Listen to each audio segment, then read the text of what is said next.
Hey there, Scott Narver. Hey, Jake Lloyd Bacon. Hello to everybody joining us out there on this very special episode of Pro Wrestling Palskis. Um, WrestleMania is in the books. It's still hot.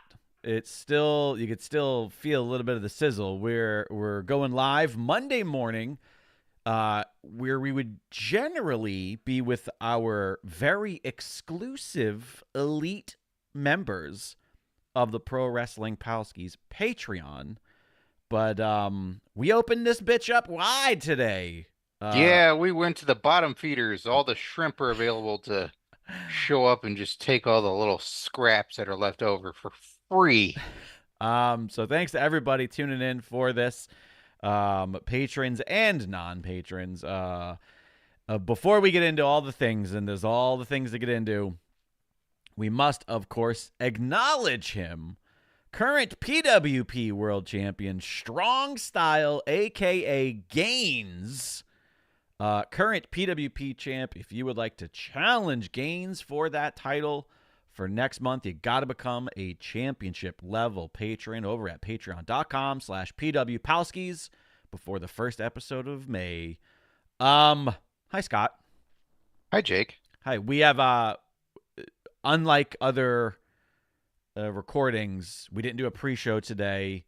We didn't really do any chatting whatsoever about Mania. No.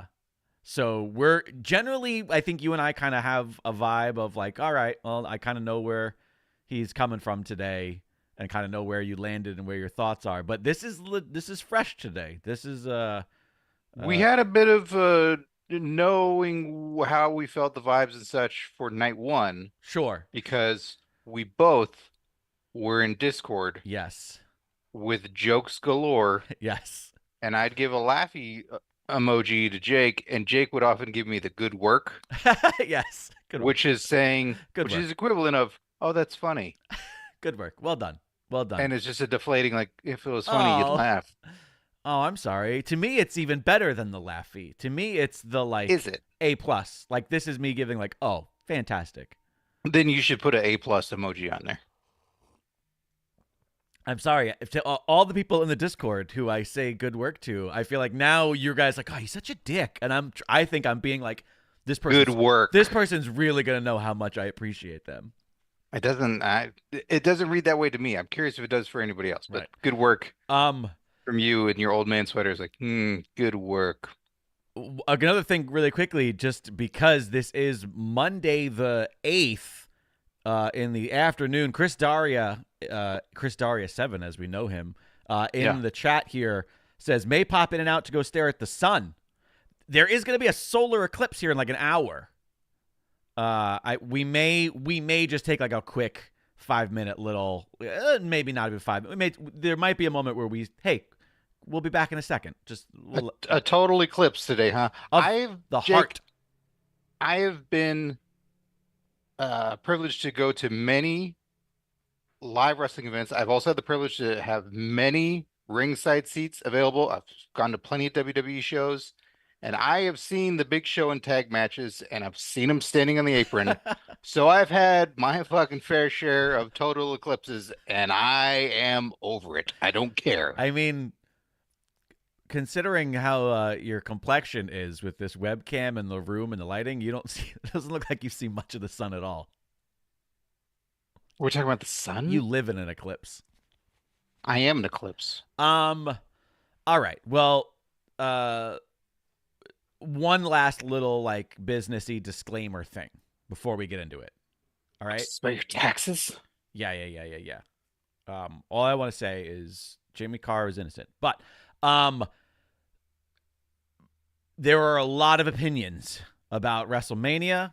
If for whatever reason it's like Mania season and you got hooked into wrestling and now you're checking out a new wrestling podcast and maybe you're not familiar with us or maybe you're new to this, like there's no point in two nerdy artsy performers like Scott and I talking about wrestling and just going, that was good, well that wasn't good, and then moving on. We nitpick. That's what we do. This is the nitpick nation here. That's kind of the point of the show. So I want to say we have no intent on yucking anybody's yum. Whether you hated it and you're like, oh, I came here to make sure that they hated it as much as we did, or whether you loved it and you're like, well, why do you have something negative to say about it? Why can't it just be good? Because that's what we do. That's the point of the conversation. That's the aim of our show, is to sort of dissect things from a performer's standpoint, presentationally, or storyteller, director, exactly, writer standpoint. exactly. So that's why my disclaimer up ahead is we have a wide spring of emotions reacting out of this weekend. And listen, wrestling's for everybody, and everybody gets something different out of it, and I think that's why we all love it. With that said, what a piece of shit! No, I'm kidding. But still, USA #1. Yeah, USA #1, obviously. So wrestling's for everybody in the world. It's international, yeah, but USA #1, okay. All right, so my first thing is, and we're nicer people than Bubba Ray Dudley. So if you're listening to his podcast, just know that he's a piece of shit human being. Yeah. That was I didn't need that. I was, you know what? I was excited. I was like, oh, this is fun. A thing that wasn't announced. That's just like a fun. Do more of that, but not with him. Do it different. Yeah, exactly. Yeah, same. Right? Hard same. Yeah, I was so excited that they Tommy did that. Dreamer was around. It's just it was even though him and Karrion Kross kind of look similar at this point. Do they? I think Tommy Dreamer wishes. Well, yeah. That's what I'm saying.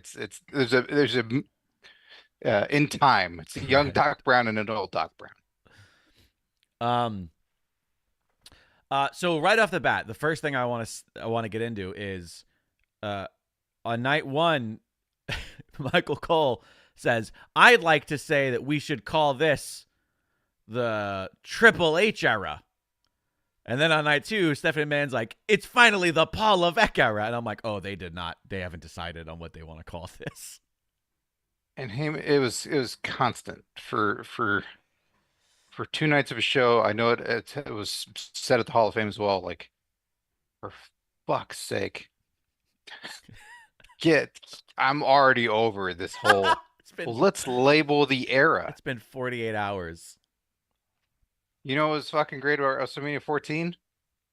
No. GR didn't speculate the entire night about what the era is going to be. Stone Cold beats Shawn Michaels and he goes, "The Austin era has begun." That's it. That's part of it now, though. Doesn't say it anymore. Doesn't go on. You mentioned the Hall of Famers. Did you, before we even get into the Mania night, did you watch Hall of Fame on SmackDown evening? No, I partook in catching up on a bunch of the shows on Raws and SmackDowns. They all kind of blurred together at some point. And the only other thing I partook in was Bray Wyatt becoming immortal. Oh, so you also watched that? Because I wanted to feel good. Oh, all right. Well, you know what? I didn't see that yet. I'm excited about it, but we did get a hotline call about that. Actually, from the aforementioned Chris Daria 7. Do you want to hear what Chris Daria had to say about this on the hotline? As it says in our chat, hashtag proud to be a shrimp. Let's play it. Alrighty. Hopefully this works here. Hey, Palskis. This is Chris Daria 7 from Fort Worth, Texas. And I'm sending this before WrestleMania. So I hope I can make the live stream with y'all. You'll know from there when it happens. He's here. It did it. Before everything gets going, I just wanted to send this message and let y'all know that I was able to catch the Bray Wyatt Becoming Immortal documentary, and I couldn't let an episode go by without talking about it and asking if y'all saw it and your thoughts on it, because it broke me in ways that I wasn't expecting. I thought I had grieved that passing already, but man, it just came right back with everything. The doc does a beautiful job of telling the story of his life, how he affected people, and really getting into the genius of some of what he was able to do, talking with his best friend, who was also his chief designer, I guess you could say, for all the masks and gear and puppets and everything else. So I hope you guys got a chance to watch it with everything going on with the wonderful world of wrestling. And I hope I want to know what your thoughts are on it and how they did with it. And there's a little bit of a tease at the end, spoilers, that the legacy might continue. And I want to know your thoughts on that too, if we might see more from the Bray Wyatt universe after his passing, some posthumous stuff might be coming out. Bo might be taking that on. Who knows? So, yeah, I know this is a bit rambly, but I'm talking about Bray Wyatt, so it fits. All right, y'all, keep doing what you do and loving who you love. Peace. Chris Darius Evans. So, yeah, he says that it kind of hit him all over again, and that's, I think, maybe why I haven't watched it yet, is because I'm sort of like not emotionally ready for it. If that makes sense. Yeah, that makes sense. Like I I want the to. ending, so Yeah, I want to watch it, and I'm sure it's beautiful, but I think I've been like kind of putting it off almost. you want the Dark Side of the Ring version first. Of course, obviously. Doesn't everybody? Uh, I think it's very well done, without question. There's as you alluded to earlier, there's one nitpicky thing that needs to be mentioned, because they overly mention it on screen, What's that? at a minimum 4 times, if not more. Okay.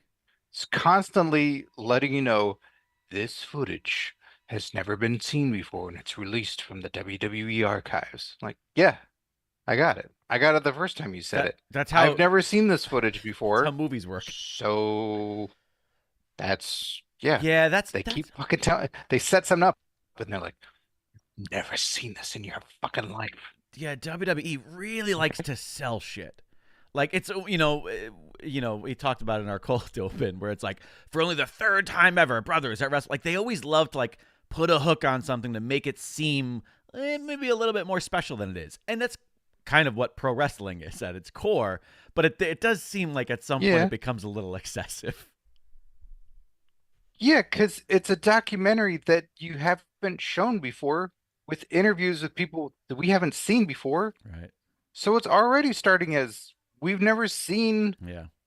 Bo Dallas talk about yada yada. Like it Right. already exists.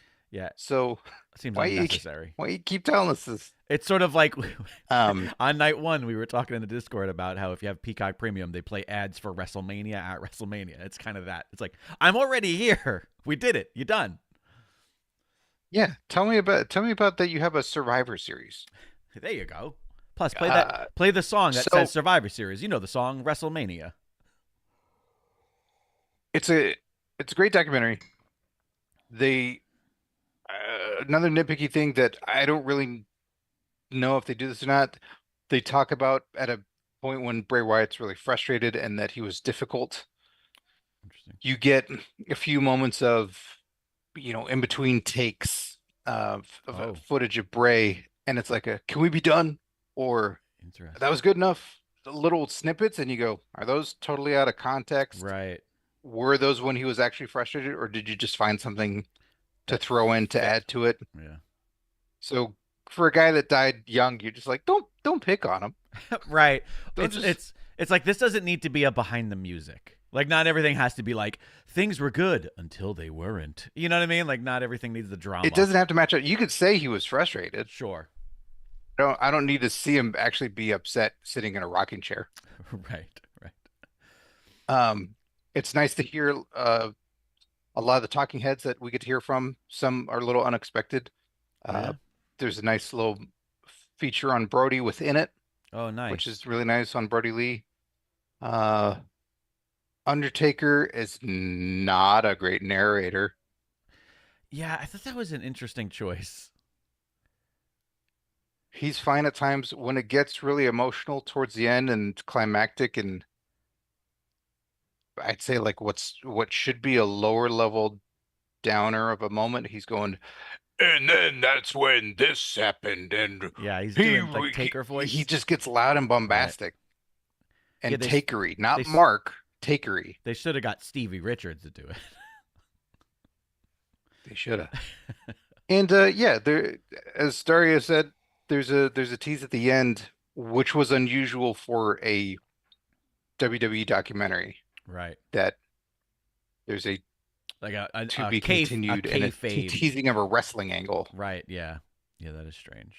and it's like, oh, I was okay.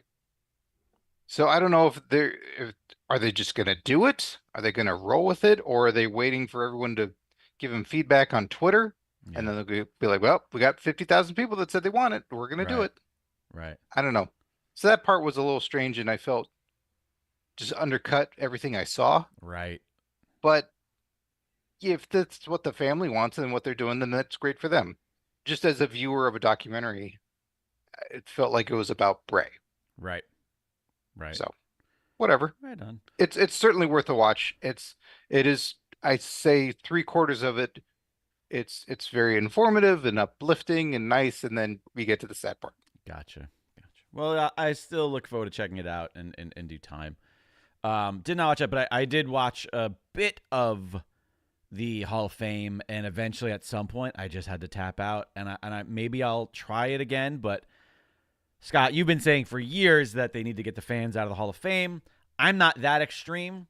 I liked it when it was like on the Raw stage and all of the wrestlers are in the front and everybody's dressed up, and it feels like there's an event happening over here. And if you're lucky enough, you can watch it from way over here. Like, I didn't mind that. I like that the honorees get to be there with members of the WWE universe and, like, get that moment with fans because it's something that a lot of them haven't had in a while.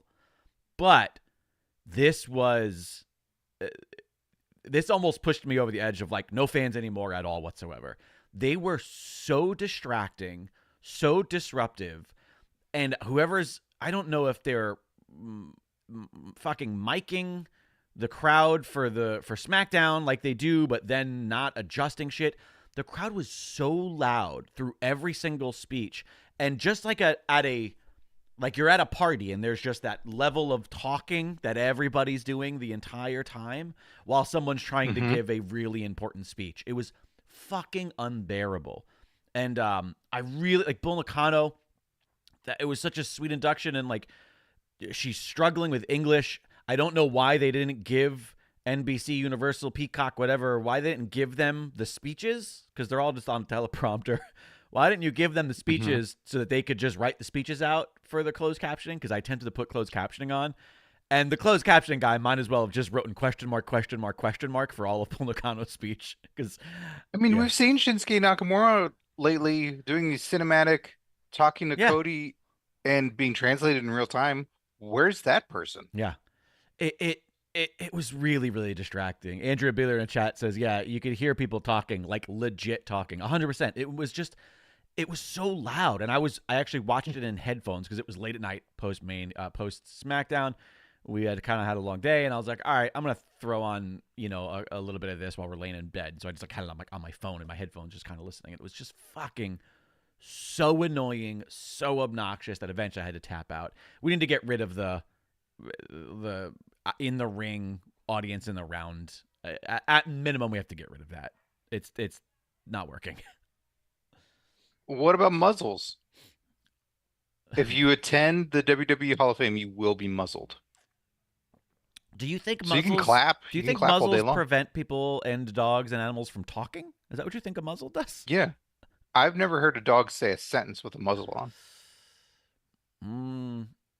You need better weed. Muzzles prevent like biting and eating, but you can still move your mouth in them. Also, potentially a problem at Hall of Fame. Listen, fucking Bane wore a muzzle, and despite the fact that it was hard to understand him, you could still tell he was talking. That wasn't a muzzle. No? Yeah. That was a Brita filter. Charcoal is your friend. So yeah, I'm a little bummed that the Hall of Fame was a letdown because I wanted to. I don't know. I like those things still. They're still nice to me, and some of it seems a little vainglorious and a little bit like ridiculous. But I don't know. I want to like it. I think that's what it is. I want to like it. Sure. Yeah. I want to watch them, but for years now I haven't, and I'm keeping the streak alive. You have your own WrestleMania streak going on. Yeah. You're undefeated at Hall of Fame. All right. Well, night one, highlights, lowlights. What you want to chat about? I think a little bit of painting of the picture. So night one, want to know where you were in company and what your setup was. So night one for me, I'll tell you real quick. I was at home. I was in this very room in this very chair with a cat hanging out right here who's being a terror right now. So she's outside the room.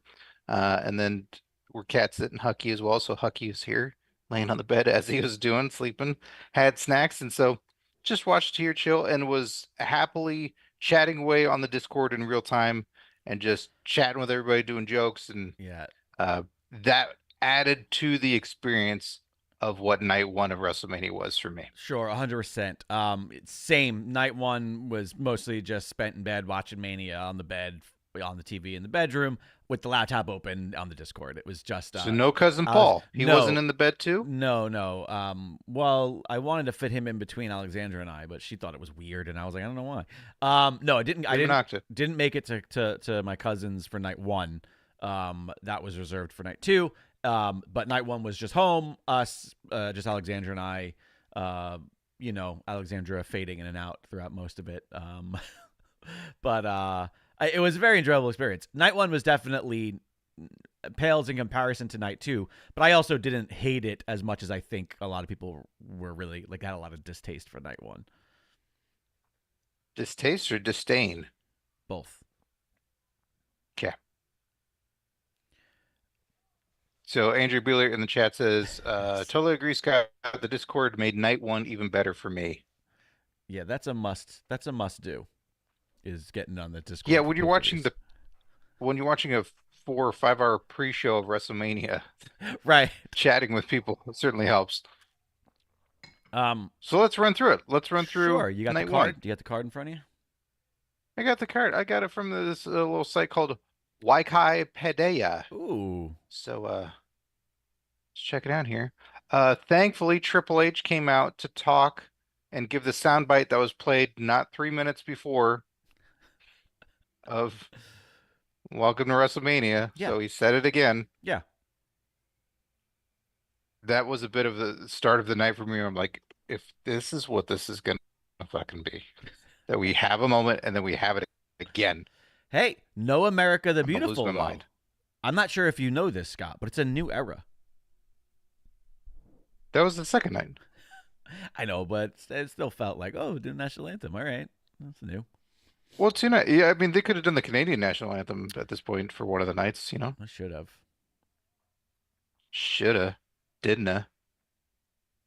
So we had him show up and then cut to the press conference later that he acknowledged that he was lucky enough to be able to come out and do it. You put the show together. You did it, asshole. You know what? But it's really lucky that he booked himself for that because he's a tough guy to book. I still want to be out there and I still want to do it. I gotta go get my boots. Can you play the good song though? I want the good one. Don't play the other one. I want the good one. You have too many songs. I don't know which one you want. The Lemmy one. Which Lemmy one? There was one of those. I just saw a clip of it on social media at one of the 25 pre-show panel. It's WrestleMania weekend things where people were just chanting at him to spit water. They were just going, "Spit the water." And I was just like, that's good job, wrestling fans. Good job, wrestling fans. My doctor says I can't anymore. Yeah, exactly. I have to take in all water and hydrate. We had Rhea Ripley versus Becky Lynch.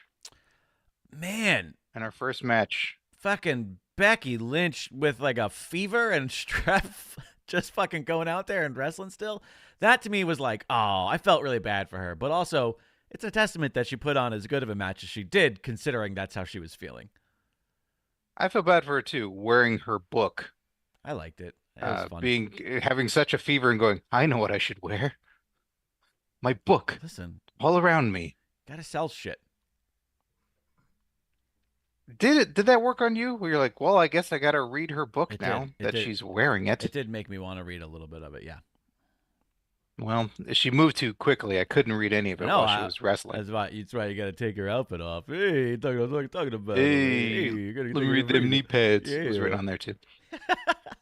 Let me read them knee pads.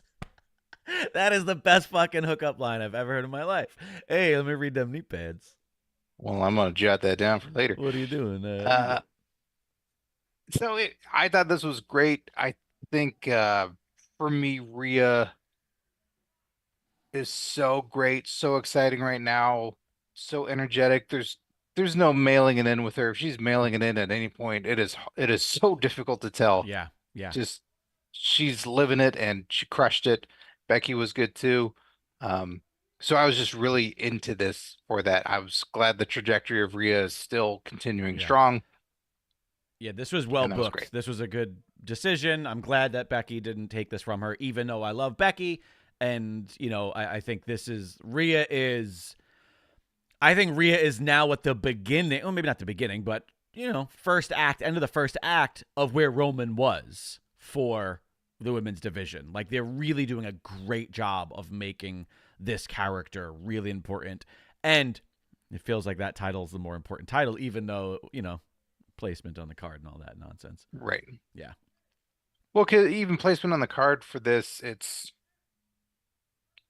there's so much that happens with Judgment Day throughout all the WrestleMania nights that we Right. have here, and I also wouldn't be surprised if it wasn't them being like, let's get Becky done with so that she could go fucking rest and go to sleep. Like, there's a possibility that they were like, Becky's like, listen, I took, fucking NyQuil AM and I have about 3 hours. So, let's get this shit done with. and then next match we have oddly enough presented by Vodka, the six-pack tag team ladder match for the undisputed WWE Tag Team Championship. All due credit to Gilbert Short in our Discord and a listener. He was pulling out the nuggets of information that Michael Cole was throwing out there and saying, Scott, they're going to split up the tag team titles. And I was like, Yeah. that doesn't make any sense. That's crazy. That's stupid. But hey, that's what this whole match was, in my opinion. See, so I wasn't as poo-poo to the match to begin with as you was. I don't mind. I totally get your point about it's a tag team match. There's no tagging. I totally get all of that, right? Right. But I'm also there was one tag. There was one tag. And the people loved it. It's like they wanted tag team wrestling. Yeah, that's a good point. But I wasn't as like against the match. I still thought it was exciting. I think there was still too many teams. But I was like, all right, it'll be fine. But then when it was confirmed and there were fucking 2 sets of tag titles separated, hanging, that's when now the match was immediately ruined for me because one, you lose and win the match no matter who you are. So R-Truth and Miz won, but they didn't. They lost because this was a match for the SmackDown and the Raw tag team titles. So does it count as a win-loss on their record? Also, whoever wins first, Grayson Waller and fucking Waller-Grayson, whatever the fuck, Austin, cool. Congrats on getting your WrestleMania victory with no music playing, no celebration, because the match has to continue. Like, it's just fucking... You just look dumb, going like, "Hey, we got half of them." You just look dumb, and it makes it seem like those are less important now than the Raw ones. Because once before they've done this, where they have one of each title, right, on the hanging contraption, and you bring it down, and it's acknowledging that you got both. Yes. So when they split it up, the furthering of the annoyance to me was, why couldn't you have done, if you want to have a spectacular match of ladders, okay, then Judgment Day versus Awesome Truth. Yep. Have Awesome Truth beat them, be decisively. They are the tag team champions that won in a ladder match. They are the undisputed tag team title holders. Right. And then R-Truth is a stupid character and makes dumb decisions and can sign a contract, do whatever, where he does something in the next month or two where he puts half the titles on the line. Right. So then you can split them up. If you want to get half the titles onto another team because you're going to do whatever with A-Town Down Under, they can lose that half. Sure. And they still have the other half, but you've ultimately still made one tag team by having them go over on the other tag team. So the leveling up also happens that we obviously get to at the end of the night of all of this, that it's just pushing people forward rather than muddling in. It's like Judgment Day kind of didn't really lose. Right. Can I pitch thwarted by other teams? Can I pitch another angle? Just because they're the undisputed tag champions, it doesn't mean that they're still not holding 2 sets of two titles. And those 2 titles are two respective shows. There's no reason why Alex Pierce and Magnus. Listener Alex Pierce? Oh shit, I'm sorry. You know what the fuck I'm talking about.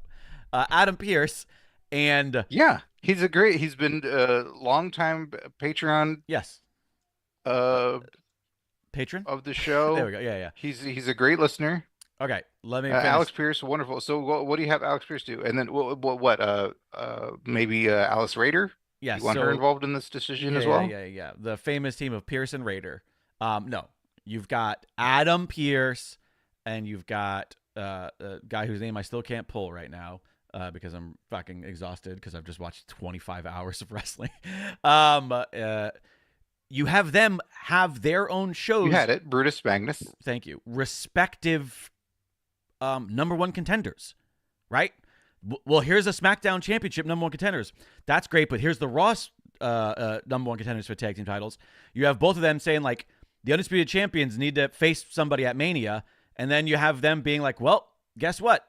You're going to face our number one contenders for the Raw tag team titles because that's who's the number one contenders are for those titles, not for the whole thing, because that's a different division. The Raw tag division is different than the SmackDown tag division if they are separate shows. And then you simply just have one night they have to face one and one night the other. Or you do the whole thing where it's like, if you really want to save face for Damian Priest and, you know, like, well, he didn't get pinned or not, make them have both matches on the same night. They have to have two matches back to back. They have to have one for the SmackDown titles against whoever they number one contenders are, and then the other ones with Raw. And also the story was always for fucking R-Truth and Judgment Day. Like, it had R-Truth still didn't get to really beat Judgment Day, right? Like, even if he didn't pin Priest, if he would have at least pinned Finn, I think that would have been so much more rewarding. I'm happy. I'm happy they won. Truth is great, and it was sweet, and you can tell how much it meant. And again, they sell everything for the first time ever at WrestleMania. R-Truth Yeah, because won. those guys didn't take crazy ladder bumps. Yeah, that's why. So yeah, the match had a couple moments in it that I liked, of course, because it's, you know, this guy's doing good stuff. But at the end of the day, I think that this could have been better for a lot of the teams involved. Yeah, Also, I don't think it helped put anybody over. I don't think it established anyone further. It was a nice, lucky win that Miz and Truth win, but they didn't decisively beat. Yep. I agree with the R-Truth point. It's like he didn't beat them, he didn't best them. Right. It's less than what it could have been. A little bit less than, for sure. Then next up, we had Rey Mysterio and stop you there really quickly. It's getting a little dark outside. I think we're starting to eclipse over on this side. Oh, it's so bright. You got to wear shades. So it was Mysterio and Rey Mysterio and Andrade. Former AEW pro wrestler, one of the four here that had a very prominent spot in WrestleMania. This was a great night for AEW. I mean, like, their talent really excelled tonight. It's huge. Yeah. Or the weekend, I mean. With the Latino World Order in their corner and some Philadelphia Eagles, apparently, versus Santos Escobar and Dirty Dominic Mysterio. I think we should acknowledge now as well. I'm sorry that acknowledge is on my brain and I keep saying it. That's what happens when you watch like 20 hours of wrestling in a row, all involving Roman Reigns. It's going to be a lot of that. So Dominic is now Dirty Dominic, and also Bronson Reed. He's big now.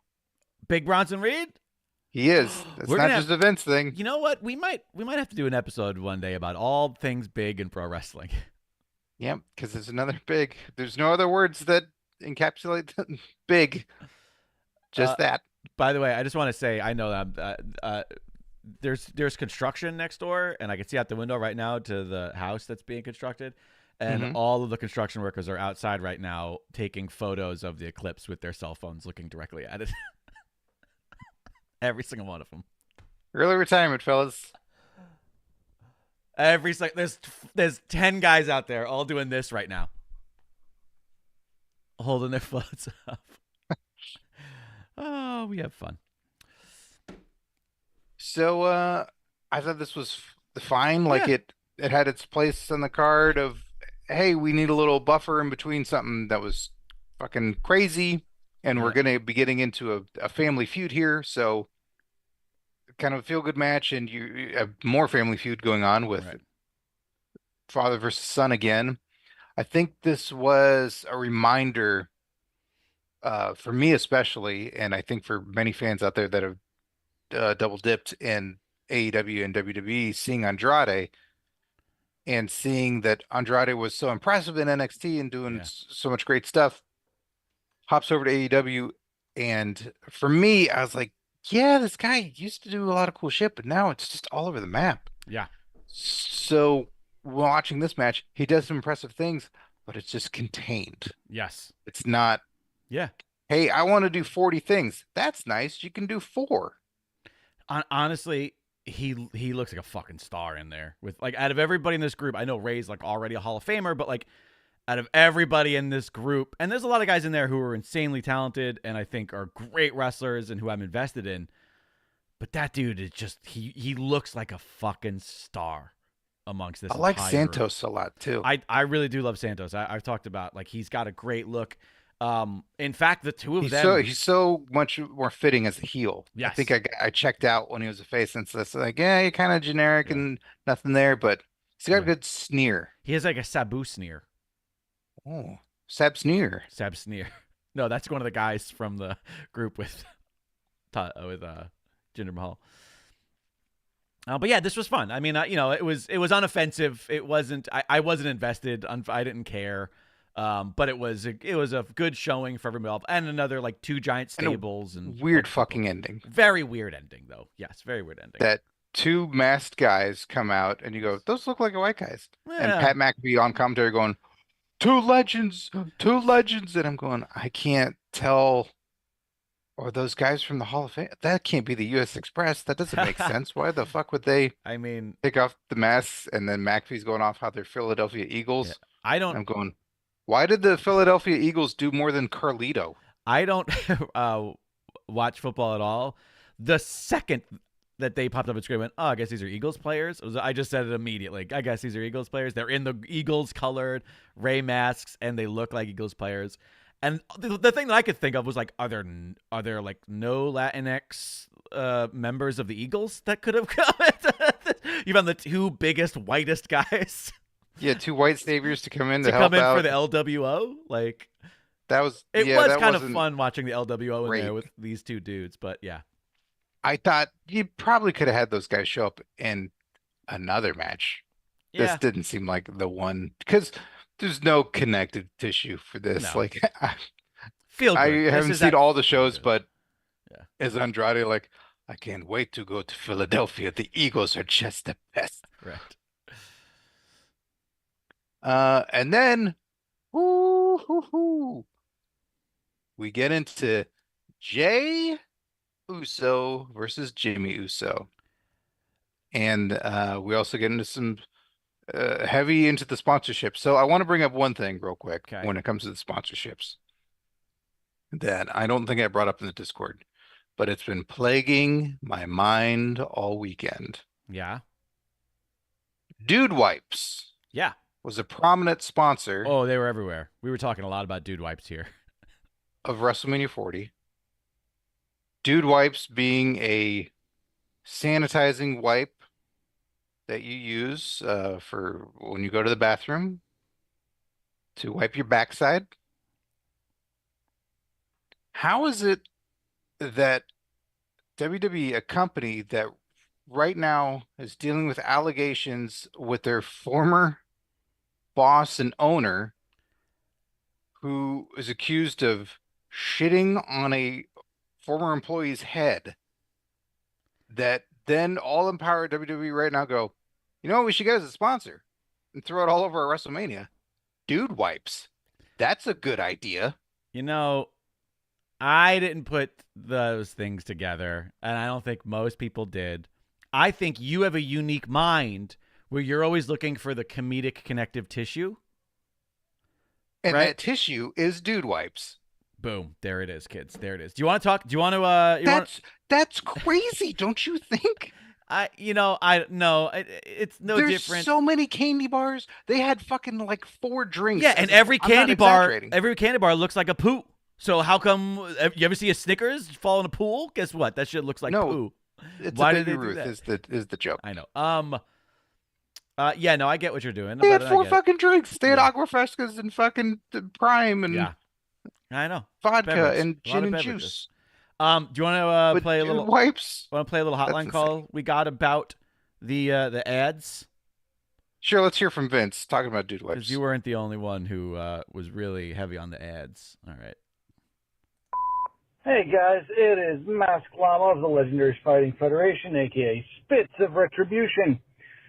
And I'm calling in with my night 1 thoughts. It is currently a couple hours until night 2, so I've had a little time to reflect. And overall, my main takeaway is, man, excessive advertising sucks.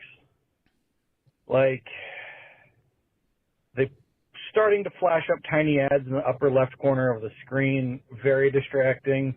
The ring apron thing, I could get used to the ring apron as long as the ad colors were muted. When it was bright white like the hot wings, it was very distracting, takes away from the action, takes away from the wrestling. The Prime logo in the center, I can handle. It's fine. It takes in used to. When Logan Paul announced it, I thought it was like just a heel heat thing, and then some babyface would come along and be like, "Nope." But then it's on the turnbuckles, it's on the ring posts, it's on the ring apron, it's on the ring mat. Like, are you not getting enough money from your attendees? And here's a terrible thought that was brought up in a Discord. When the contract expires, are you going to have to blur all these out in future releases? Man, I hope not. That would just be a mess. And I kind of used to think that it would give the thing a big fight feel. No, I was wrong. I was so wrong. Gunther's match didn't have ads. Not nearly as many. The ring apron still said Wrestlemania. I wonder if there was a thing where it's like, no, like to Gunther, the ring is sacred and it should not be sullied by excessive advertising. Yeah, that's my main takeaway. Ads suck. Were the matches good? Man, I don't know. I was constantly distracted by all the ads. So there's Mass Llama. He did continue, and we'll play that a little bit later to actually talk about some I other thought- stuff. But He was swearing at the end. oh no, Did it? I don't know. Fuck. So yeah, obviously we'll get to the Usos match in a moment here, but yeah, let's talk about the ads. There were a lot. I guess I just wasn't as bothered by these as everybody else was. Maybe because I'm, I guess I'm not surprised, or it doesn't seem that unique to me. It seems like this is how most sports are. I mean, like any sport you watch, there's always a fucking ad. There's always a brand next to the score on the top left or bottom of the screen at all times. I will say I agree with, like, depending on the color of the ad, when it's wrapped around this ring apron on the LEDs, I could get that is a little distracting. Like, it almost seems like the brighter it is, the more problematic it was. America like, for Home focus. Shield doing the main event of 9-1 was very obtrusive. Yeah.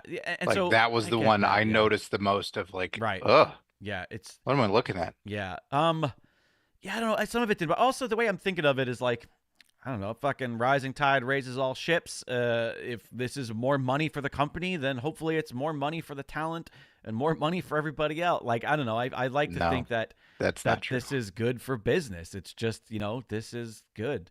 That's yeah, good there's for a- executives and non-smiling Nick Khan in the crowd. The Prime logo probably bothered me more than all the apron shit, to be honest with you. And I'm glad that it wasn't in color. I think in the first night when he did it, it was like in full color on the mat. And this time it was just the black outline, which I thought was nice. Was it not in full color that first night? I think it was a black outline for Was both. it? Okay, I'm misremembering. But yeah, it I mean, there's bottles and shit everywhere. So yeah, but that to me was more annoying than all the extra shit. Was the stuff on the mat. But with Endeavor doing this and, all things UFC, that seems like they're gonna go Yeah. full on with all this. It's like, yeah, the more advertising, the better. because UFC has all that stuff where there's multiple endorsements on the mat. Yeah. So while I'd like to not see it all the time, yeah, it's gonna be there. It's gonna be a thing. Yeah. Whether during the Vince era that he was more restrained when it came to a lot of advertising during the match, Right. I'd like to think he was because we didn't see a whole lot of it. We saw it around, Right. but I think there's probably a better way for some of the wraparound stuff. I think they could do it I, a little bit better at times. can I say I But actually yeah, clearly certain matches were like had a sponsorship to them, and others I don't think there was any Gunther like, right. no, the ring is sacred. Some matches just flat out weren't. Right.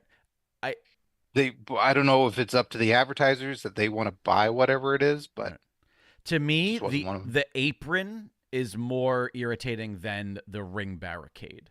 Because the barricade to me, maybe it's because I watch hockey, it feels like, yeah, that's where ads should go. It's along the outer wall, and I feel like, I don't know, that to me seemed unintrusive, but when it was on the apron, directly connected to where the wrestlers are standing on, that to me was also like, oh, if I'm going to take one and get rid of the other, I'd take it off the ring apron. You can keep it on the fucking posts, because those come and go depending on the shot, and keep it on the barricade. But I don't know about the whole blurring thing. That's not going to happen. Like these contracts, that's actually a selling point for yes, these companies. it will. No, it's not. You 100%. You think that That's happened in UFC a number of times. So here's one example where it's going to have to happen. The video game. Sure. The video game. The video game. Sure. That footage will be blurred without question. Sure. A few years down the line. And then another things too, like Team Punishment was Tito Ortiz's company. Okay. They had a falling out. So there were tons of shows that had Team Punishment logos on banners, on the mat, bunch of places, and if they fall out of favor or they don't use them anymore in old footage, it's gonna get blurred. It's WWE. They blur old shit. It's inevitably going to happen. I just feel like it's part of the contract. It's like if you're going to be sponsoring this live event, then you're getting that indefinitely. You're getting that advertising in perpetuity, and that's the value of it. That's probably why it's so goddamn expensive. But when they don't want to advertise them anymore, they'll blur it. Yeah. Because the money's not going to keep coming in forever. I think the only thing I agree on is I know, but that's what I'm saying. The contract is for this event. Anytime this event is shown, you will be the advertiser sponsor for that event. Therefore, anytime they use that footage, it's that event's sponsorship. And so I understand mixed media stuff. So obviously, if they show this in a video game, they're not going to have the rights for that, right? The sponsors aren't going to have the rights for that. And so therefore, they're not going to advertise on the video game unless they decide, sure, we'll pay you again for a video game fucking sponsorship. But other than that, they don't do it with music. Yeah. They constantly go, oh, we're not going to pay for that anymore. Yeah, but this is different. That's WWE paying people. This is people paying WWE. They're completely two separate things. It's not like WWE is paying these people for the rights to use the logo to Gin and Juice. Gin and Juice is paying, it's the other direction. So in those contracts, it's going to state like, yeah, my logo's on the fucking ring. Therefore, anytime we see this shot of fucking Cody winning, the Prime logo is going to be on the fucking ring. That's going to be there. Yeah, but that has to expire. There's no way that goes on for all of time. Yeah. Because then WWE is like, guess what we're showing again on TV this week? You gotta pay. I think that's if anything, it's a selling point for future advertisers. Like, look at this you get not just advertising for this evening, but you get literally advertising for as long as this runs. Yeah. But anyway, we'll see. I guess eventually we'll find out which one of us is correct on this thing. But yeah, I don't know if the ads, Andrea Beeler in the chats, I kind of agree with Jake there. So I got one on my side about the ads. With what? About, I think you think you don't know. Well, she said that. Whatever. She said that when I was discussing exactly where the ads can go that wouldn't be obstructive, and also that they're not as problematic. Andrew, what did you agree on? Stripes. Well, let's talk Jimmy and Jay, but Scott Narver, I'm gonna do it. I'm sorry. I know it's probably annoying. I'm gonna take a quick 2-minute little live break if you don't mind, to go enjoy the darkness. So you want to revisit me here? You're gonna watch Jimmy and Jay again? Yeah. I want to go. Well, you know what? That's what I'm gonna go do. I'm gonna go watch Jimmy and Jay. Or I could go stare directly into the eclipse. Okay. Which one do you think is better? the eclipse. All right. So we'll be right back, live stream. We'll be right back.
And we're back. Hey, everybody.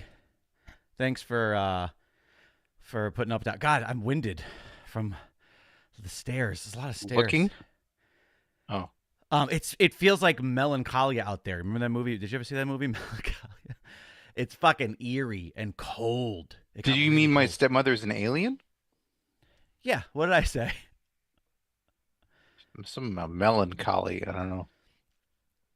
All right. Well, We got some anyways, clarification on the point you're talking about of you thought Andrea agreed with you about blurring on advertising. No, she said they were annoying on the apron. yeah. She agreed with me about everything. Yeah, she agrees with me about You everything. don't even know who she is. What happened? Who's that? Alice Rader? Chris Daria also mentioned that in the chat that just tallied up all the wrestling you watched this weekend, and it's a lot. Hall of Fame, Death Before Dishonor, Rampage, Sakura Genesis, Stand and Deliver, Collision, Mania Night 1, Slammies, and Night 2. That's a lot of wrestling. And I That's a watched lot. just 2 Manias and a little Hall of Fame, and I felt like it was too much wrestling. Andrew Biller says, was that exciting, Jake? And I feel like I'm reading it in like a patronizing way. Like, was that exciting, Jake? But it might just be legit. And yes, the She's a answer is patron. yes. I fucking love science. I'm a little bit bummed because I went out a little bit too early. It was still kind of, and I'm not in the area of totality for the eclipse, so it's only going to get to like 90%, but I think it was probably about 80 here. So it was still kind of like a nice big chunky sliver instead of that really slick little sliver that we're going to get. But it was very exciting. Thank you for asking, Andrea. I hope you're feeling better, by the way. Andrea was ill, just like Becky Lynch, all through Mania. I hope you're feeling better, Andrea. Okay. She just got ill again from that rant. Oh, God. All right. I'm back. All right, we're doing this. Jay versus Jimmy. The pre-match package was better than anything that they did in person. That was lovely. Very, very well done. I thought it was very... No, very... it was horrible. Oh, I fucking enjoyed it. The two that hate each other so much and they're on a turntable and they don't want to fight and they're saying lines about one another. That was stupid. They shot those separately and then they superimposed them together because obviously they can't be in the same room. No, that was dumb. That was the shits. Lil Wayne was the shits, who was labeled as the greatest rapper in the world by. You talk about. And then the match was the shits, and it's good it was sponsored by Dude Wipes because it was all the shit. That's all we could think of the entire time. I was trying to imagine in the Discord if the advertisers get to pick what match they're the sponsors for. And if so, if someone at Dude Wipes hasn't watched wrestling in 20 years and like, hey, you used to have a guy who shoved other men's face in his own ass crack? Because that's a great sponsorship for Dude Wipes. If we can get that guy on board. And WWE's like, well, he's not around, but his sons are actually fighting one another. And they went, perfect. Dude Wipe that shit. Shane Hartline tweeted about that to Dude Wipes. That, hey, if you don't get Rikishi coming out there with Dude Wipes on his behind, you're missing out. And then they responded. Oh my God, really? I missed that. They said they're working on it. Oh, that's fantastic. Man, this match might have been the biggest letdown match of the entire weekend for me. I know that you had kind of low hopes going into it, but yeah, I already knew it was not going to be good, and so it over delivered. To me, it way under delivered. I really thought these guys were going to have like something to prove and to like really like. I mean, God, it was just so bad. It was so boring and bad and uninteresting, and I guess and fake. If I wanted to blatantly fake. If I wanted to like attempt to find the good, I guess I could say, well, they tried something. They tried something unique. They tried something different. Like maybe if I have to give credit for like, hey, we tried to do something a little different. And then I go back to the negative going like, yeah, somebody should have known it wasn't going to be good. Unique to what? Being on a WWE show compared to a PWG show? Maybe. Yeah, maybe.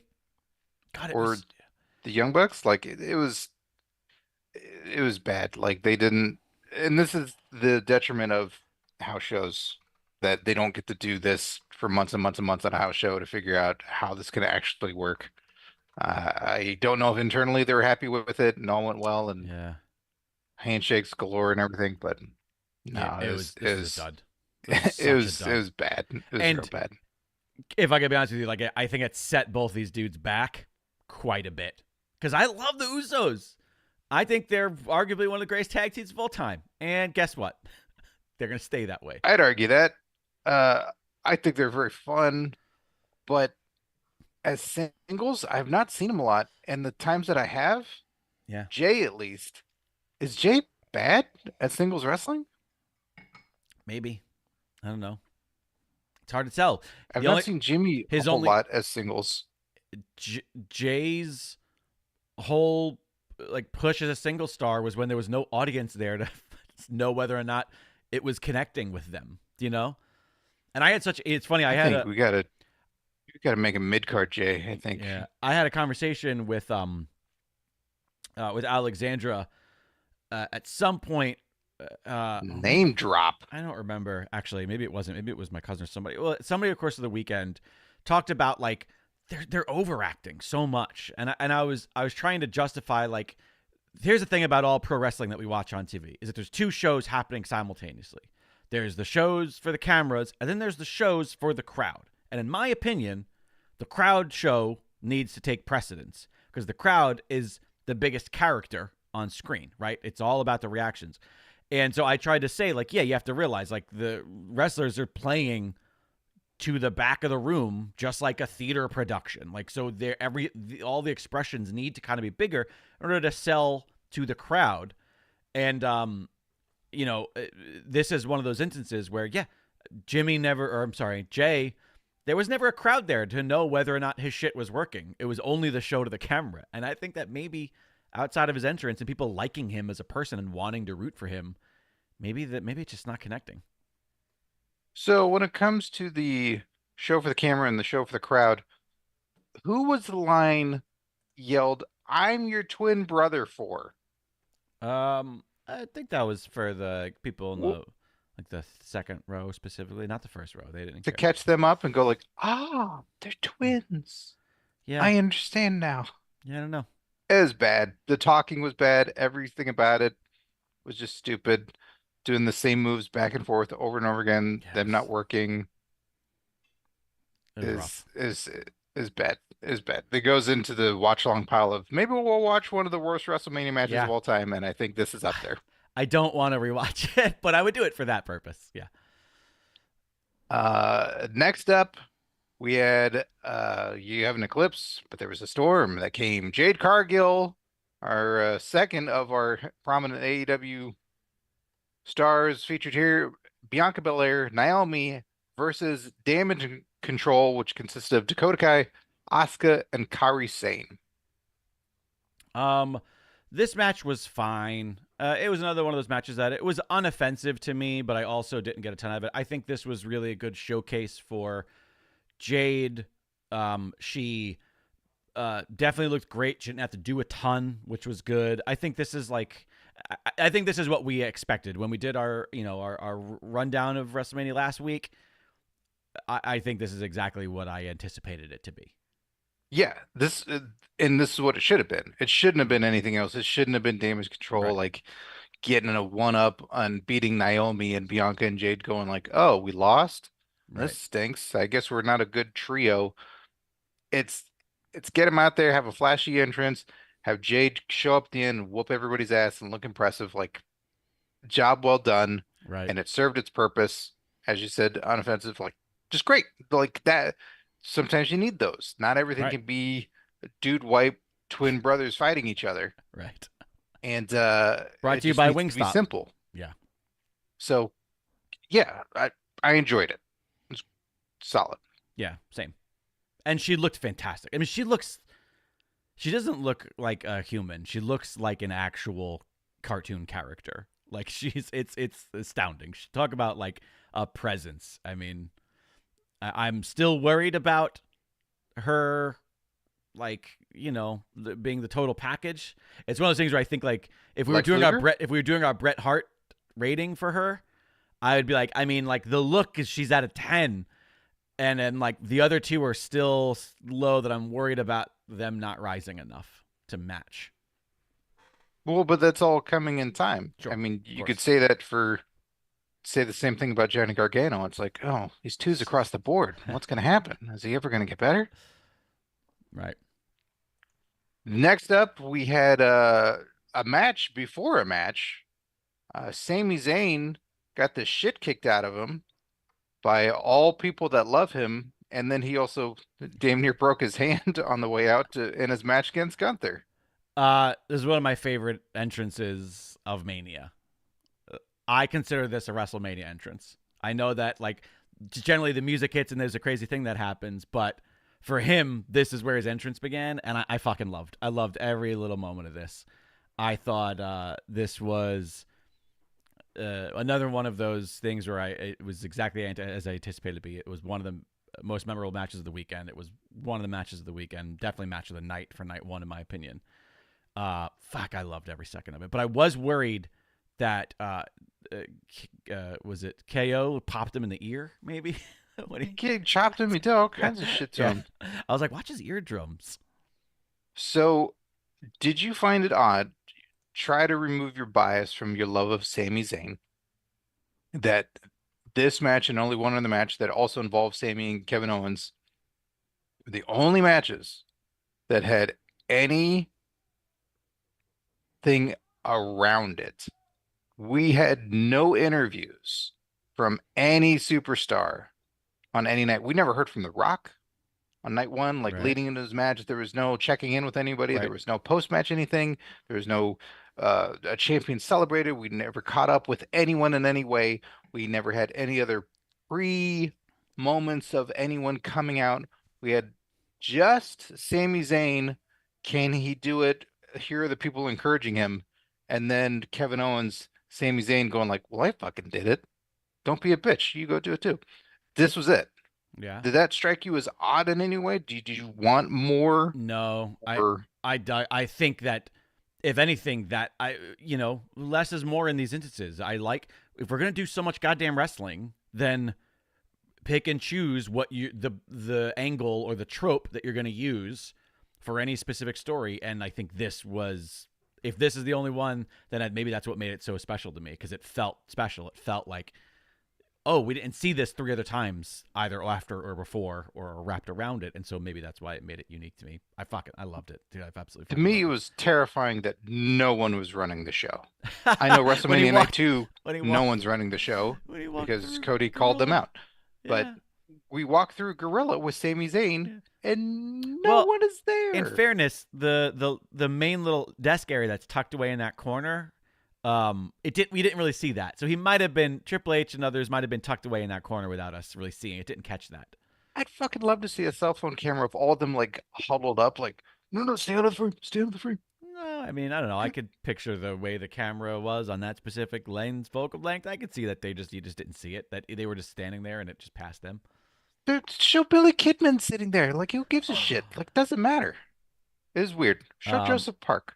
I fucking loved it. And then I loved the El Generico. I loved that, like, of all of the shit that he had to overcome and summon, that once he starts flapping around, he starts doing the El Generico squirms. I'm like, it was already in. The match was great. The Brainbuster was fantastic. It's a move that I have a love-hate relationship with, because I've seen people do it and it seems so dangerous that I go, okay, never mind. But then the way that he did it here, it felt so well done and protected. He completely protected Gunther by keeping his arm wrapped around him the entire time, literally all the way until he comes past the turnbuckle. I fucking loved it. I know that you're maybe wasn't as into him beating Gunther here as I was. I don't know. The man who couldn't beat Johnny Knoxville, who dethroned Gunther? Yeah, I loved this so much. This was great to me. I absolutely loved it. I did have a harder time buying that Sami got it done. I couldn't get into him getting the shit kicked out of him, and then he had an epileptic fit to then. I mean, how is it different from Hogan hulking up? Because or Sting, because there's an absorption and then something happens. I couldn't buy the process of it, of Gunther just mercilessly beating him and then Sami just rising up. And I think the other issue I had was it only took one move to beat Gunther when Sammy kicks out of everything. This was a reoccurring thing that I happened mean, a few times. Like Drew McIntyre and others where the good guy takes a shit ton of finishers yeah. and they kick out, and the bad guy they take one. Yeah, I mean, That was difficult. yeah, that doesn't bother me because I think that's the story. That's the mania. That's the big ending story where it's like it's about your best shot, and the good guy who has to be the underdog has to be the one who gets the shit beat out of him more. And it's God, this guy just won't quit. There's no quit at him. That's what makes him the good guy. That's what gives him that champion spirit. And it didn't bother me at all, especially because the move is that fucking brainbuster, which he has tried to do in WWE before and has failed. Like there's been times where he's like set it up and then hasn't been able to do it because somebody's squirmed out of the way. And I'm like, I don't know. To me, it felt like a really good, I don't know. It felt like a full circle story that I was just completely in on. And the fact that it was that specific move that did it, Blue Thunder bombs, that, like none of that shit mattered. It was like he had to pull out this thing that he's never done in the company before, that he's had in his back pocket, that he's tried and never succeeded. It was like he was finally confident enough or whatever, or finally like he was in the stride enough. I think my biggest gripe with the whole thing was that he didn't fucking cut his hair or shave his face. I was really hoping for a new Sammy look at Mania. Yeah. Because he's looking a little haggard. And I didn't get that, but it's okay. I love this. I love him getting that title. Yeah, this was fucking great. And I think Gunther, I don't think it does anything negative to Gunther. Like Gunther can move on to the main event, and I always do that thing where it's like, oh, this guy just lost the mid-card title. Why does he get a main title shot? But it's one of those instances where you go, he's still a monster and he's still fucking outstanding, and I get it. Yeah, and that's my hope, is that it's all right. We put in the time. We did this for Sammy. I didn't think Sammy was the guy. Yeah. I like Sammy, and I'm thrilled that everybody else does. Right. But it just didn't register for me in that way. But I was excited for the potential of, all right, now Gunther gets to go do big shit. Right. Yeah. And then to close out night one, we had the Bloodline with Paul Heyman in their corner versus Cody Rhodes and Seth freaking Rollins. What do you want to start with? The good or the bad? Let's start with the bad. All right. So, all in all, I want to say I enjoyed all of the Cody, Seth, Roman, Rock, all the Bloodline versus Cody and company stuff on Mania. In retrospect, in hindsight, whatever, as a whole, I loved it all. Mm-hmm. That does not mean that there are a little bit of those annoying logic wrestling things that bothered the shit out of me. And the second Rock starts throwing around his weight with the referee, completely and totally undermines the point of the whole fucking match. What does it matter if the following night is Bloodline banned from ringside if The Rock could just come out to the ring and tell the ref, it doesn't matter that we're banned from Bloodside, I'll fire you. From Bloodside, I said? It doesn't matter if we're banned from ringside, I'll just fire you, don't disqualify Roman. Like, if he has the power to just threaten to fire referees to get them to do what he wants, there's no point in having a match for a stipulation, because stipulations don't matter when Rock is involved. But that was about a countout. That was the entire night. What do you mean about a countout? The rest of the night, the rest of this night one match, Rock was like staring at the ref, don't you fucking do it. When he hit him with illegal objects, he pretty much told the ref, we can interfere, we can do shit. You're going to call this match how I want you to call it. So what would have prevented Rock from just doing that for Roman on night two? I took it as he said that you will call a decisive winner, that you will not count anybody out. It's not ending that way. It's a pinfall or submission. Don't do any of this other shit. And then when shit goes wrong at the end, he pulls the ref out, and it's like, you can't get mad at me. I was through the Attitude Era. That's all we did was pull your fucking legs. Deal with it. Yeah, I don't know. I don't know that I don't. Maybe they're right. I missed that angle. To me, the angle was, I'm gonna fucking fire you. I'm in charge. You do what I say. And I didn't. Yeah, get you threatened him. Yeah, but it was about. To me, it was about that there was going to be a decisive winner, and obviously he wants it to be him. But Um, initially it started with he's doing a count when they're on the outside, and he's like, none of that. Right. We're not doing any of that. So Yeah. that to me registered as fine. Yeah. If there are other that was times where fine. it's we will fire you, but he's being a bully and he's threatening the ref, I was okay with that because uh it's there's something bigger to it. He Right. is being a bully. He is doing these things. He's threatening Mama Rhodes. Like he's Right. just being evil and Right. awful, Yeah. and it culminates in what we see later. Right. But he got his way. Like he still bullied his way, and they Sure. made it happen where it's all skewed so the crowd can be pissed. It's like, well, the ref couldn't do anything. He did what The Rock said. This is Right. bullshit. Right. So that worked for me. Okay. All right. That's good. Because that was my only real gripe with it. Other than that, I mean, What about Seth Rollins' outfit? that was I fucking loved it. God damn, it was fantastic. I fucking love every one of his ridiculous giant trains with these like Met Gala fucking accent pieces that are all like like gender neutral, like a challenging fucking gender norms. Like I fucking love it. I love like this brand of masculinity that he's putting out there. I think it's fucking fantastic. I think this is like the modern equivalent of the classic Flair robes. Do you know what I mean? Like this, I fucking love this. I absolutely loved it. I'm annoyed by a guy who brings more luggage to WrestleMania than Princess Vespa does in Spaceballs. I mean, Like he he had doesn't. three fucking wrestling They outfits. bring that for That's him. insane. Yeah, they brought it for him. He didn't have to check that. He ended up cosplaying it in his own shit at the end Yeah. of night two. Um, it was nice to see Seth only be eccentric, but not be the character that he can't stand. Yeah, I think it So ended. I did appreciate that. It ended at the entrance, which I think is what it should do. Like I felt like once the bell rang, it was my favorite version of Seth. I really like Seth Rollins when it's just like intent, when there's a ton of intent. The once Drew McIntyre coined it in his his fucking funeral speech that he's doing about Punk, and he calls him Seth Cringe Lord Rollins. Cringe I Lord. was like, there we go. Cringe Lord. There we go. He fucking nailed it. Like I can't get past that. Like it's there.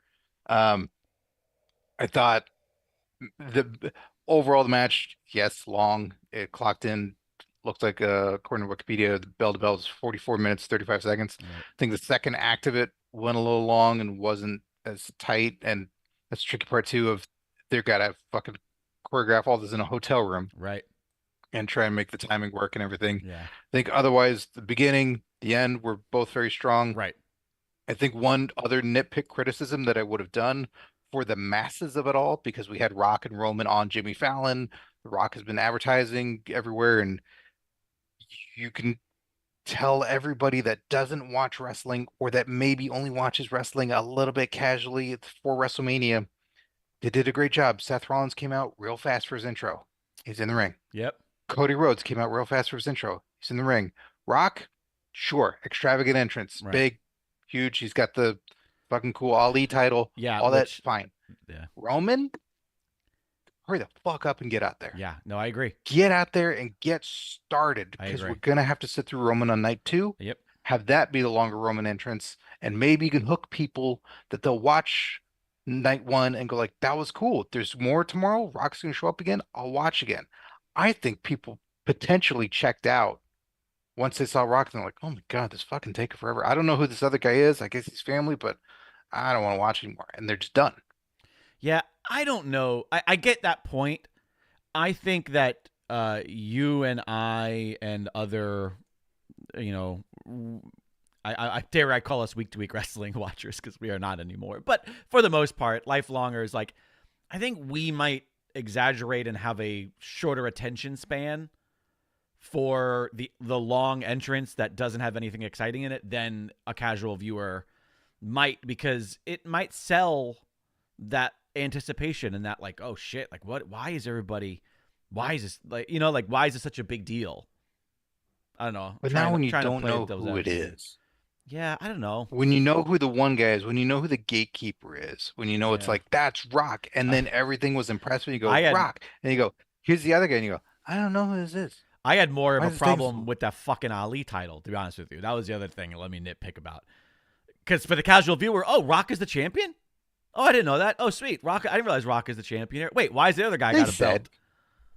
Did They they? said. Oh, yeah, I don't know that. Yeah, they explained that. It also bothered me that title looks nicer than the actual WWE Universal Championship does. But yeah, I mean, this went as expected. Did not expect anywhere world where Cody and Seth were going to win this. I think I think they did a good job of teasing the potential breakup between Rock and Roman with Yeah, the the spear miscalculation that was Rock nuts. gets, and you're going, oh wait, maybe they do win, and now they're at odds, Right. and Roman's got his back in the corner. I think they played that out well during the match I agree. to amp up the disbelief of, well, obviously Bloodline's gonna win. Oh shit, maybe not. Right. Yeah, no, I can get behind that. And there's some great side by sides of the Nia Jax, my whole And ouch Rock. face, and Rock's like hurting ribs that it looks surprisingly similar. Yeah, fantastic. But that he was great. He at one point missed a step. You know, you see the older people stumble from time to time. There's a thing like he did a low blow, I think, to Cody, and he lost his footing real fast, but then popped right back up. And it was nice to see that he just played it off. Right. There was no It, there was he didn't keep losing it. You didn't have any other doubt. Maybe it was just a slip, but he was great. He's been phenomenal as a heel. He's doing all the stuff and whooping Cody and whooping Seth. That was just brutal It and was bad, and you brutal. felt bad for both guys. Yeah. And there was something to me about the fact that when Cody came back and he faced Rollins in the cell with the peck compared to now, and this might just be, my mind doing this, and it's not this case. Cody seemed to have gotten smaller. He doesn't seem to be as beefy as he was whenever that was, a year and a half, 2 years ago. And Rock seems to be bigger than ever somehow. And I really think that when the two of them were in the ring together, it truly felt like, oh, Cody's going to die. Like, this poor little man will be murdered by this monster that The Rock is. I assume Cody's training regimen leading up to this, knowing what was like the minimum of wrestling both nights, Right. that you're looking at over a half an hour for both. All the media you're gonna have to do, all the sleep you're not gonna get. He went That cardio. he just became more of a cardio machine, Right. That probably makes sense. Yeah. and just had to be able to endure. It's about stamina over show muscles. Yeah. I mean, I go both ways. You know what I mean? I've always thought that about you. Welcome to the club. So night two, not Naito. He had a match of his own somewhere else, but Yeah, with his eye doctor. yeah. Night two opens. So wait. What would you Oh. give night one overall? I Scale of 1 to 10. honestly, like, I think everybody was really hard on it in the Discord. I'm gonna go maybe 6.5 or 7 because it did feel like a night one. It felt like the first part of the weekend story. I do think that, some of the, I think that if it, in my opinion, if it wasn't for that Uso match being such a letdown and sucking so much air out of the event for me, then I probably would be like, oh, firm 7, 7.5. Because overall, even the bad, quote, bad matches that I didn't care about were good. They were good matches, and it felt like WrestleMania to me. To me, it didn't feel like WrestleMania. Gotcha. It felt like a bunch of kickoff matches for what was Mania. Understood. I give it a 5. Yeah. I'm really done with night 1 and night 2. Like, Yeah. I don't need it. If we weren't doing this is yet another time where I'm like, I would just watch the main event of night 1, knowing that it was good. right. Last year with night 1, hearing about Kevin Owens and Sami Zayn versus the Usos, and kind of hearing what I heard, from other people have been like, oh, okay, got it. I'll just take it in. I don't need to watch that. I love that. And I'll just watch night 2. Sure. Yeah. I'll do the hangout. I'll do night 2 and do that. But it's overinflated and it's longer. I was glad that night 2 was shorter. Yeah, I thought actually even the first night, like even though it was long, like I think the thing is it's still 2 nights, so it's still way too much fucking wrestling. But like done before fucking midnight, which was considering it just feels so late because now I'm on the East Coast, I don't get that benefit of it starting at 4 p.m. You know, Yeah. that I expected it to be even later when it was all said and done. So I felt like, oh, those were both okay lengths, but yeah. Andrew Bealey in the Discord says, "Thank God for the Discord." I Yeah. agree because that's what made night 1 Yeah, it was fun. more connective and fun and hanging out with the community and cracking jokes and hearing other people's reactions. She says 5.5 out of 10 for her. Did not feel like Mania was not surprising and fun. I think that was the other part.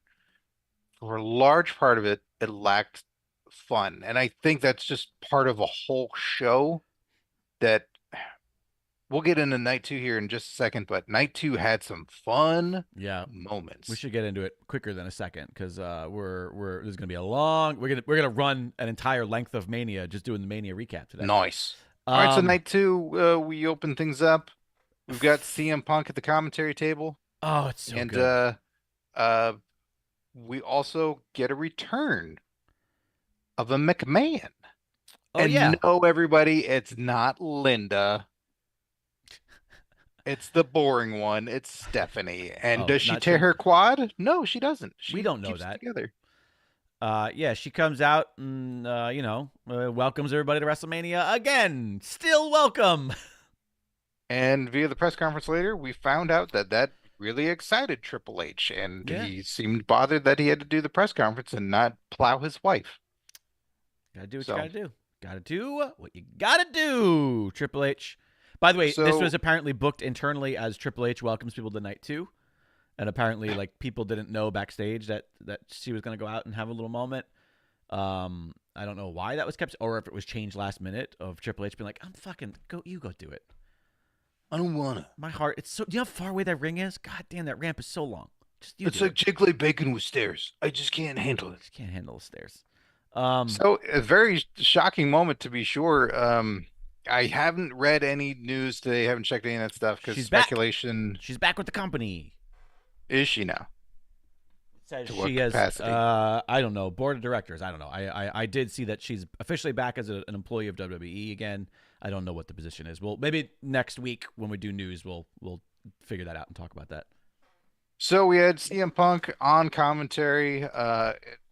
I didn't get to hear all of it because now this night I was with people. So same. Quickly here, I was hanging out with a gentleman who looks very similar to Marky Extreme, Shane Hartline, friend of the show.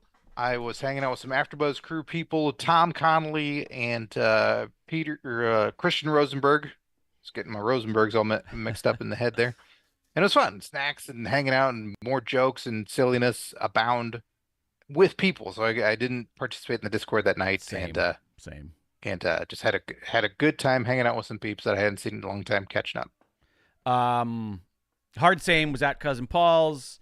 He was rocking his fantastic Bret Hitman Hart shorts. Shout out. Shorts? Yeah, he's got like these really lovely, like they look like his tights, but they're like basketball shorts. They're very silky, very smooth, very lovely. Had lots of tasty snacks and really fun, good company. But I also did not get to hear a ton of the Punk commentary. I was that guy where just for that specific match, because I was like, this is the only one I really want to hear. Like I don't care as much about hearing the other ones, but I was like real close to the TV. And at one point my cousin goes, you can turn it up if you want. And I was like, oh, I did already. Like I know. I want everyone to shut the fuck up. Just hey, so what have you been up to? What's going on? Just for and it sucked that it was the first one. 3 hours. The first one is when you do all of that, and we got there right at 7. So the first match is when what's going on? How's this? How's that? And I'm like, oh fuck, Punk's out right now. Punk is out. Yeah. Punk has a microphone. He's got a live microphone. But from what I heard, he was fantastic, and this match was great. Seth looked great. Drew looked fucking great, and the ending was out fucking standing. Quick side note. So Tom Connolly was saying my uncle is one of the bagpipe players. Holy shit, for really? Drew's entrance, and That's he awesome. pointed him out like he was the third guy in, older looking guy, white hair, like a little white beard, and pointed him out. And he's like, he's there. He's performing. He's in Philly, like he performs in bagpipe bands, and he was saying that that's what's going to happen for his entrance. And that to me was one of the best WrestleMania entrances where it, I think it might have been best of the weekend, in my opinion.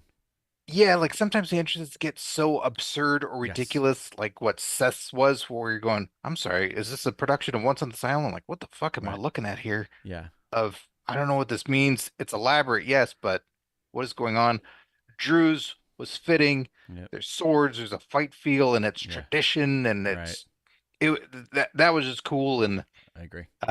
this was one of those matches where I'm like, why does Seth take so many finishes? And Drew does okay, but I was so happy with the outcome, and then Yeah. the aftermath was so intriguing. And I love all of this. This is, I mean, really good storytelling here, where the entire build up to Mania has been has been Drew telling Seth, "You're not fucking concentrating. This whole shit with the bloodline, you're being stupid. This is annoying." But the footage of him from night one watching it, going like, "Yep, all right, I'll show you tomorrow. I'll see you tomorrow. I'll take your title from you, dummy." Like, fantastic, all great build up, but the entire time, him just being an absolute hypocrite because he's so concentrated on Punk and nobody This calling is him out my for that. moment, like, and Punk Yeah. saying, "I can't hear a word you're saying because I Right. got cans on my ears." It's so, and it was the entire time. By the way, him tweeting, I was like, what is he doing? That looks like a terrible photo he's taking. And then the fact that we realized that Drew tweeted "bored at work, lol." Fuck. Was that a draft, you think? And he just sent it and did like some of this? I hope so. I hope so, because You don't want otherwise, to fuck that up. well, also, I'm upset at how funny and good that is for a pro wrestler. Do you know what I mean? Like, that's almost like not fair that you could, if you came up with that and just did that on the spot. Oh, it'd be funny if I sent a text and you just thought about it there. Fuck you. You don't deserve to be that funny and talented, and that handsome. Like, that's Drew's not really. on fire. He's on fire. Him Drew's getting so in good. Punk's All the face. stuff with Punk, Oh God. and then the timing of it was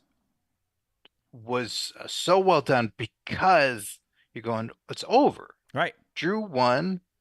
You're in his face, but why is it still happening? Like, what is to happen next? And you're going, Punk's not going to do anything. He's been showing up everywhere. The Ari Helwani interview with this fucking bionic cool brace on his elbow, and on Raws he's been sporting that thing. So in the old school way, he has sold this arm is incapacitated. Right. It is not moving. He's not doing anything. Not going to happen. No part of my brain, or seemingly everyone in the room, thought Punk is going to get physical. Right. Same. Punk got physical. 100%. But in my opinion, though, he got physical in a way that didn't unsell his injury. In my opinion, No. because he used his other arm and his other hand. Like, to me, it was like, I'm taking the brace off. Yeah, it wasn't, I'm okay now. Yes. I showed no, you. it wasn't him going, I'm so smart. Look, I'm fine. It was him being like, It fuck wasn't it. every AEW wrestler. I'm not blind after all. I've got a weapon, is what it was. And it was him using that weapon. Yeah. And then, by the way, this wasn't even So good. planned. It wasn't even planned, but this is one of those happy accidents. He hits him, kisses to Drew's wife, and it looked just like him blowing a kiss to who Vince. shall not be named. Yeah, which was when I'm pretty Mr. sure Dude Wipe. I'm pretty sure that was at wasn't that a Money in the Bank? I think. Mhm. Yeah, I'm pretty sure. And then what happens immediately after Money in the Bank comes out? I fucking loved it. With a well-informed referee. Yeah, who knew what was happening. And Priest, he's really grown on me a lot. I'm really looking forward to what he gets to. He's still not quite there yet for me, but I'm not mad at this. I think this is good for everybody involved. It didn't hurt Seth. It didn't hurt Drew. It didn't hurt Punk. It added to Drew. It added to everybody. I was initially bummed that this was going to happen, but with Punk there for this moment, causing it, his surprise, all of his reactions to it, his Punk's face, and then the devastation that was Drew, like I still am bummed because I love Drew so much and I Right. want to see Drew as champion and being a total shithead, but it's like, oh, this does add to him Yeah. being more bitter and more enraged. Yeah. And Punk sitting on the desk clapping after Priest cashes in and wins the title Good from him. job. Good I was job, like, pal. this does elevate everyone involved in this. This moves everyone forward.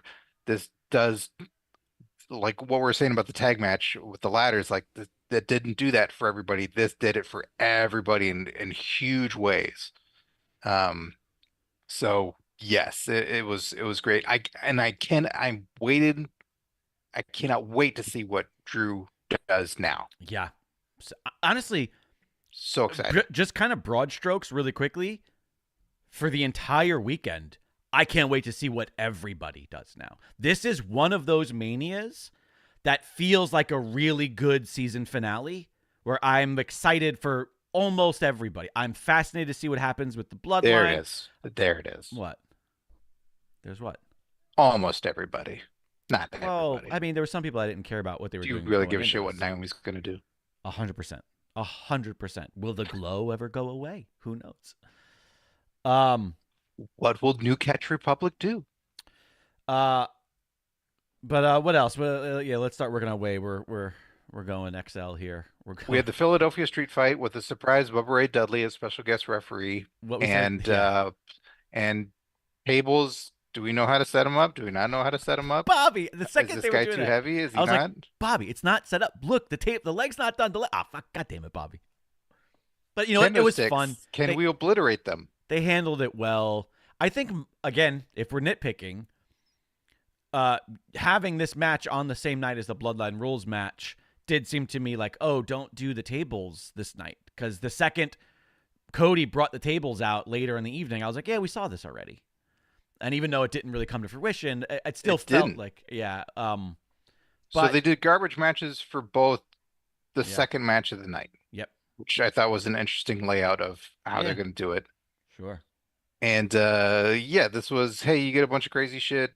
You're Philly, so here you go. And I felt really bad for Lashley, Dawkins, and Ford, who just were hit over and over and I over know. again. And when It's it was rude. carrying Cross at the forefront and hitting them, I Right. was like, show AOP a little bit because I feel really uncomfortable right now. This is not good. Listen, it's still just a fight at the end of the day. Okay. It's Yeah, just the a fight. ladies did a crazy Russian leg sweep through a table, Yeah. so it's again kind of like served its purpose. That I'm not gonna rewatch this one. It wasn't. Yeah, I had no be emotional all- investment going into it, but it was fine. It was not unentertaining. Yeah, And like we said at the top, I love that they just added a random special guest referee. That's so fun. That's exciting. Do that, but you know, neither one of us are big. yeah, and And- it but wasn't Snoop Let me say though, because I'm not. Snoop was doing everything Yeah, tonight too right. again. I'm not. I'm not a fan of Bubba Ray Dudley. Like, I don't dislike the character of Bubba Ray Dudley, but the man has bothered me so much. The real guy that it's affected my. Yeah, he's I like the an character. awful person. Yeah. Devon's great. Yeah. Call Devon. Get Devon to do it. Let Devon do it. Then we get into LA Knight, the man who's got a Slim Jim car. That was awesome. I loved it. Yeah, that was advertising done right, where it's like, oh, that's Yeah. fucking cool. Got a Slim Jim car.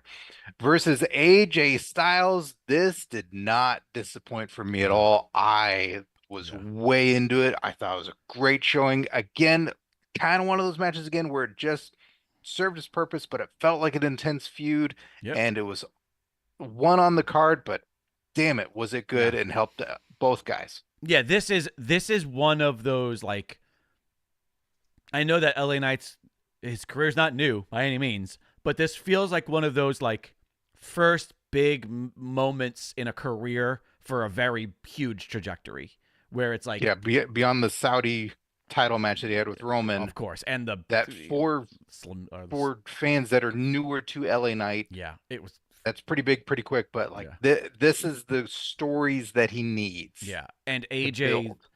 is just so fucking good at what he does. Everything looks so good in this match. Looks like fucking Carrot Top now, but he's not slowing down. He's so True. huge. He's yoked. He is really yoked. It's crazy. Yeah. He looks like San Quentin prison AJ Styles now. I don't get it. It's the Metallica Saint Anger era. Yeah, no shit. But these guys can go. I hope this feud doesn't end. If it does, like you can put a pause button, but I'd Right. love to see them keep going at it. Yeah. The intensity, it was just one where it felt like, hey, we're gonna make LA Knight and AJ Styles isn't gonna lose anything out of this, and Right. it was solid. Like I like seeing matches like this under this regime. If only they named this era of what it would be. I don't know. Uh, Who knows? The and th- throne era, the Iron Cross era. Logan Paul versus Kevin Owens versus Randy Orton for the WWE United States Championship. God, Man, I fucking here's love this where match. in a match we had fun early on with Punk and some Drew moments, Right. but god damn it, did this feel fun and right from the get-go set the pacing off Yep. and expectations. So it felt like I've seen so much scripted wrestling forever, and it felt like that's what the last few manias have been, and it's so regimented, Yep. and it's like stand for your entrance, stand here, do this. Logan comes out, does his thing with a fucking big old prime truck Right. and Rusev tank. Damn you. Yeah. You'd never shot things. No. And then Kevin Owens comes out and goes like, fuck that. I'm gonna go get a cart. And he gives the truck the DX chops. Like, suck it, truck. I've got my own truck, and it's a golf cart with KO taped on the hood. Fucking great. So that started to feel a little different. Yeah. It's like, okay. And then this is what I think is key to this match and in large part to this night is this felt crazy and weird. And I don't know what's happening. I don't know what's going to happen. 100%. Any one of these backs dudes up during Orton's entrance Oh, and offers him a ride. yeah. And Orton's kind of going like, I don't know, maybe.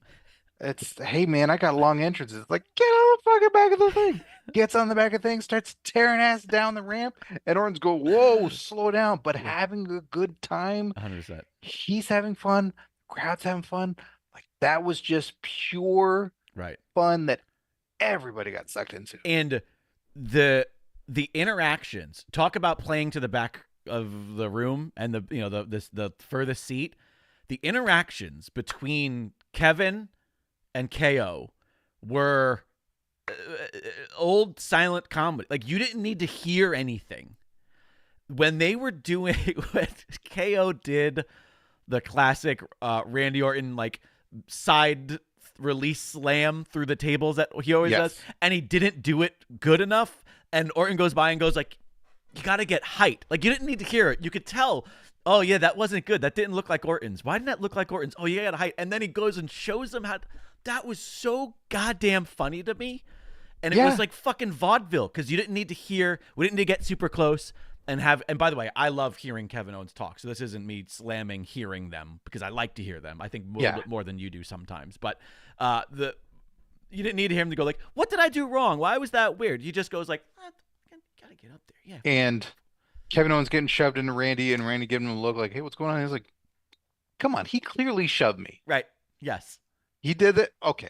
Then let's beat him up some more. And then like, we're good. The turn when Orton tries to get the RKO, doesn't get it, and then he's like a little kid, goes like, ew, puts his shoulders up, sorry. And then the audience, such a huge part of this match, chanting, you fucked up, I think, or something like that. Yeah. Fucking god damn it. A quick side note that relates to all this, and watching all the fucking Raws and SmackDowns back to back to back, seeing Orton in this era that, gotta get a name for it, that they're allowed to interact with the crowds again. Yeah. That during their entrances and interact with people and take photos and sign shit and do whatever. Yeah. Orton is amazingly good at this now that he's a dad and Right. just likes life and likes people doesn't have a chip on his in shoulder. whatever quantities it is. His fun and interactivity that he has with these people that reestablishes the fun that he can have in ring that isn't as regimented as it was for so many years that he gets bored and checks out. And then he's doing it in WrestleMania on a bigger scale. was what I miss in professional wrestling. Yeah. And this match had all of it. Logan being the fucking little shit that he is. Those two guys teasing, I was gonna hit you with a fucking RKO and you figured it out. Now I Right. was gonna hit you with the stunner and you fucking figured it out. All that shit was so good. And then it gets even fucking better when the man in the bottle, let's just call him Message. I don't know. I I show speed, according to Wikipedia. I don't know if that's don't right or know. not. They could write anything. He's in the bottle. It's the reveal, whatever. And that dude shoved Orton, where Yeah. Orton lost his footing, Right. Almost fell. and that registered to me as, oh, Orton's mad. Oh. That guy shoved too hard, Now you and fucked I up. didn't want to make you look that strong. Nope. So he fucking front boots him That shit looks so brutal. I so mean, hard. I truly believe if he wasn't in that bottle, he would have died. Like his head It could have been bad. His head would have hit the ground. So I don't care if there's a mat there. So hard he would have had a concussion that they have never seen before in professional wrestling. And then because that guy barked at him also, he did it. I guess he has a signature bark or whatever.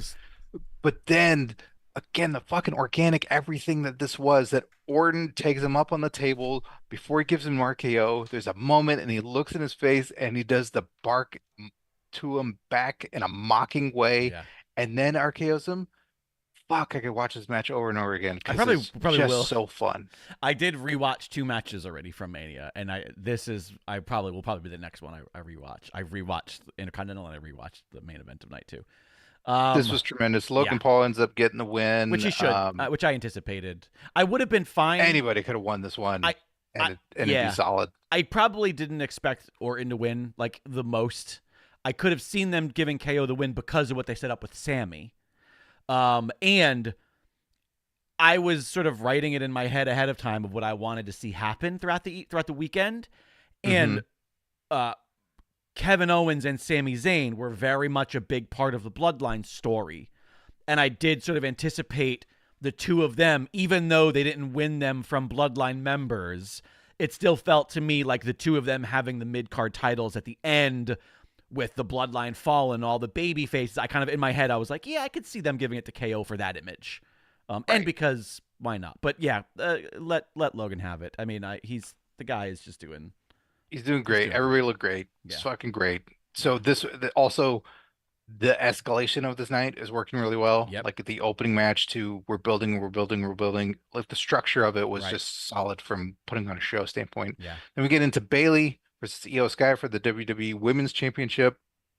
Bayley's Egyptian now, so good for her. Yep. So Stargate, everybody. I mean, and then that's not as bad. I will say, when we didn't talk about it, but the night prior, when Damage Control came out, and it was all of like the Japanese kabuki stuff, and I was thinking like, yeah, this works, except for Dakota Kai. That's cultural appropriation, Dakota Kai. That is not allowed. We got another one. Yeah. Because I don't think Bayley's Egyptian. So I think this was a great snowball match. Tricky with the crowd's expectations, and they're going like, well, we got to hold on to some energy for the main event. And it's like, yeah, that's cool. We want Bayley to win. Yeah. And we're going to sing like assholes for a while. The fans were totally into it too, which I kind of thought at this point that the fatigue would be really strong and that we would lose, their interest would be lost. But fans were I think it is for the first half. Yeah. There's a lot of the crowd being reserved. And then it's like, all right, this is really amping up. This is really getting good. And then it was a solid showcasing for both. Bayley, I think Bayley is going to be, I'm trying to think of another former talent to equate her to from like a previous generation, a different era, if you will. But like, she's going to be one of those people who I think is almost indefinitely underappreciated, where, you know, like the B+ players, if you will, like where it's like, yeah, maybe world champions a few times, but I don't think gets the same credit as her peers do. But like, I know that you were a fan of a lot of the heel gimmicks, and I know that you don't necessarily love a lot of her talking. I think she's charming and fun, and I like it. I kind of like anything she does, even when it's hokey, because I think that's kind of the point. And I think she and I have a similar sense of humor, maybe. But like, don't put that on her. She's been like she's been such a tentpole of this fucking division for so long. Whereas, like, Charlotte's gone for giant chunks, and Sasha fucked off, and like Becky even took time off to not for Well, Charlotte's gone when she's injured. Yeah, I know, but that's what I'm talking about. Like, she jumps from the top to the outside. Her knee's gonna yeah. explode every so often. Yeah, but yeah, it was fucking. It was a great match, and I think Bailey deserved it, and I think it was nice. And there was some talk about in the Discord, like, well, if Bailey doesn't win, we're really diminishing the value of this Royal Rumble victory.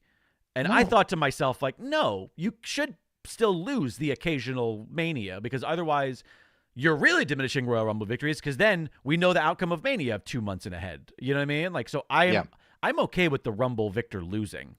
But this was an instance where I was like, yeah, that's fine. The story they told over the course of the last year with Damage Control made sense.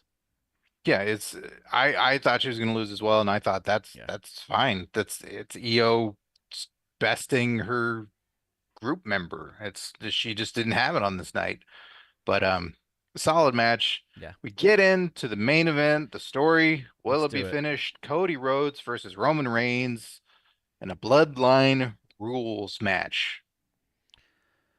Man, this match is all over the place in ways that I love, in some ways that I was confused about, in some ways I think was unfortunate, but not, just not bad, just execution.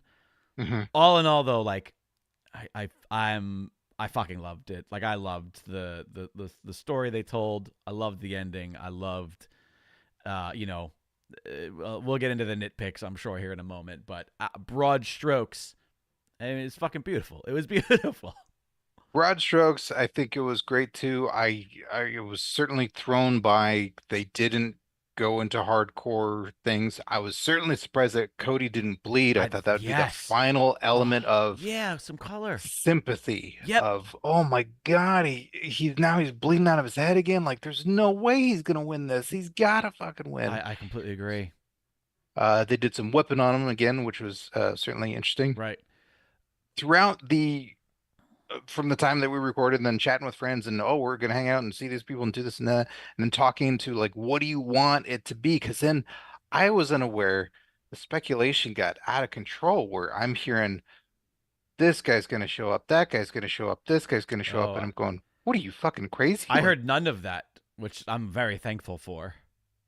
I thought that was absurd, and it didn't make a lick of sense to me that you're going to have cameos galore from old school guys. And I was like, why? It should be, I was picturing going in this, and this is my nitpick of the whole thing. It certainly was all executed well and done very, very well. And many, many people are happy, but we'll get into more of that in a bit. I thought, why isn't it for the saves or standing up that LA Knight, Sami Zayn, yep, Kevin Owens, 100%. the people that have been afflicted Yep. by the bloodline, and going like, enough's enough and we can't take any more. Stop fucking with Cody, and your night is over and we're standing up to you.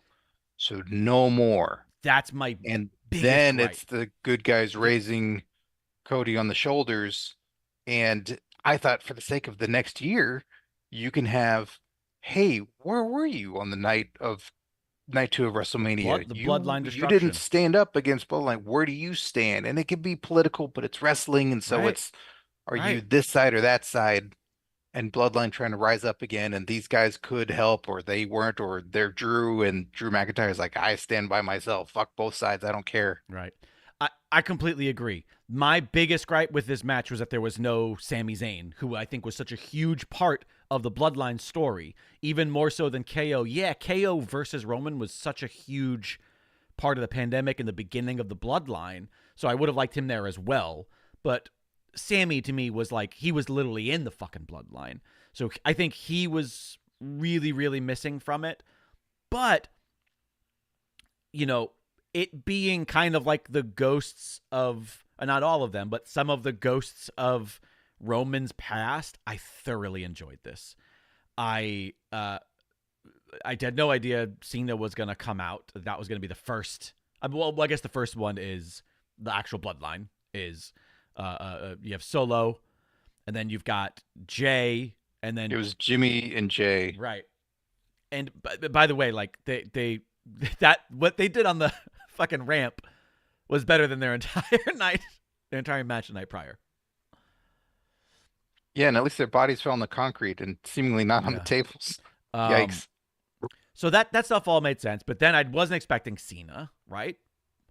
But he Yeah, Solo was the guy to put Cena out in Saudi, so Yep, Cena showed up and said, exactly. Saudi, no, Solo, got his pound of flesh and all you'll that. see. Obviously Rock. I didn't like that Cena attacked Roman. That was another nitpick where it's like, no, Yeah, don't touch Roman. we talked it's all about about that. Cody doing it, but Cena gave him an attitude adjustment. It's like, hey, whoa. We Fuck. talked about that last week where I was like, none of the good guys should touch Roman. They should all touch the other bad guys trying to interfere. You're right. I don't think I clocked that, but that's a really good point. So then we get into Rock showing shows up and watching the Peacemaker and Black Adam going like, oh, fuck, it's on. And Rock just mouthing off, walking down. It was great. I will say, I feel like the stare down went on a little bit too long. Your shirt right there, but with Cena instead of Hogan. I felt like that sucked a little bit of the momentum. And I get it. Like when you're in there and feeling the crowd, that's like the thing. You want to milk a little bit of it. But I do feel like there was a rapid pace to this person to this person to this person. And then it was just like a new match was starting. And I did feel like that slowed everything down quite a bit. But again, nitpicks at this point. But fucking Rock bottoms the shit out of Cena, who throws the worst right hand you've ever seen in your entire life. Yeah. And then the fucking Shield music starts playing. And this is where I think there's some unfortunate stuff. I laughed. Okay. I didn't. I was laughing when that music hit because the room I'm in has people going crazy because they were dealing with the speculation and calling people that, oh, it's gonna be this guy, and they started going like, fucking Moxley. Oh yeah, Moxley. I never. Isn't he still under contract? And I went, well, I mean, shit was getting crazy. This is there's no rational thinking at this point. It's all out the window. And they were also thinking MJF might show up because his contract status is questionable. And I said, hold on, it's not just potentially Moxley. It could be Kurt Angle because one night he did honorary Shield member wear the gear. Could you imagine him knees trying to get down those stairs? So I didn't. I knew immediately. I was like, oh, they referenced this directly when they set this whole thing up. He said, I'm going to be your shield. Like, I'll be your shield. Like, this is, to me, was like, all right, this is America's home shield. Apparently, because of the American Nightmare and the Shield coming together. It's right there. In home. WWE. You're right. Cody finally came home. And so did CM Punk and everybody else. Because, home is where the heart is. And the heart is WWE. But anyways. And Olive Garden. When you're home, your family. When I first saw the thing pop up, I went, all right, great. This is going to be, Seth coming out, doing the Shield thing, which they kind of did without the music a couple weeks ago, coming through the crowd, which to me is like, oh, this is fun. They're preying on the past.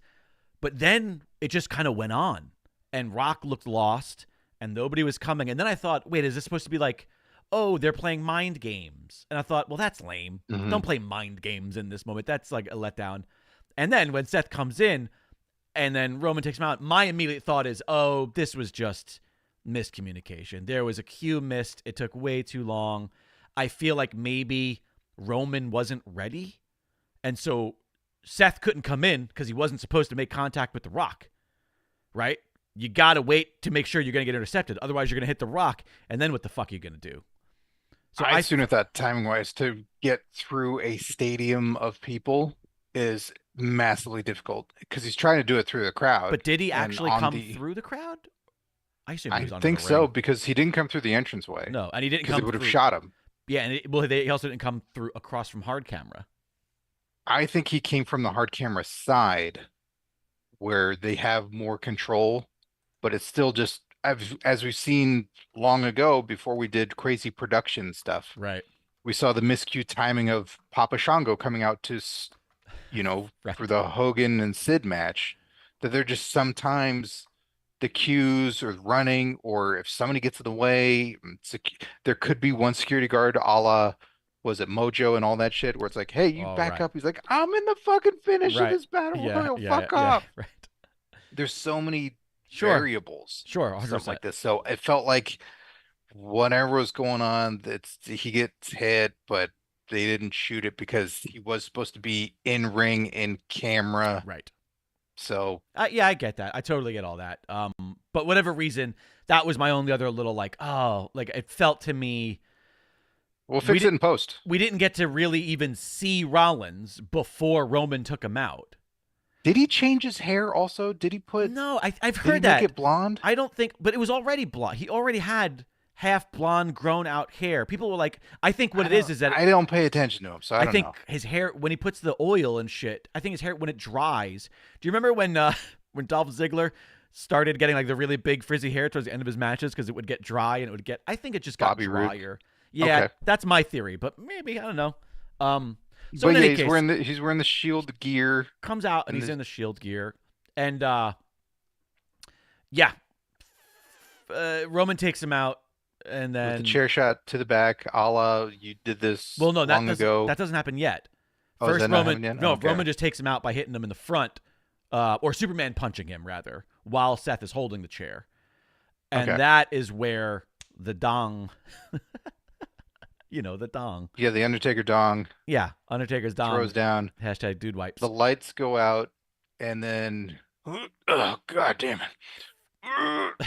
In the ring, Yeah, and the camera's on Rock, and then a very warm Undertaker who's been in the ring for who knows how long, right. with that cooler of beers that many speculated were for somebody else that are keeping him nice and toasty. Mm-hmm. He's there and does exactly what he said over and over again that he doesn't want to do at WrestleMania. Yeah. He did it. Yep. And I'm picturing when he's face to face with Rock, when Rock turns around, that it's all I can rationalize in my head is like, I want to be on the board of directors. And then Right. a sideways kind of choke slam. This is one of those then- instances where sorry. Oh, and then lights go out, and then he's Right. got to scurry back into the ring Right. and not celebrate with Cody. Sure.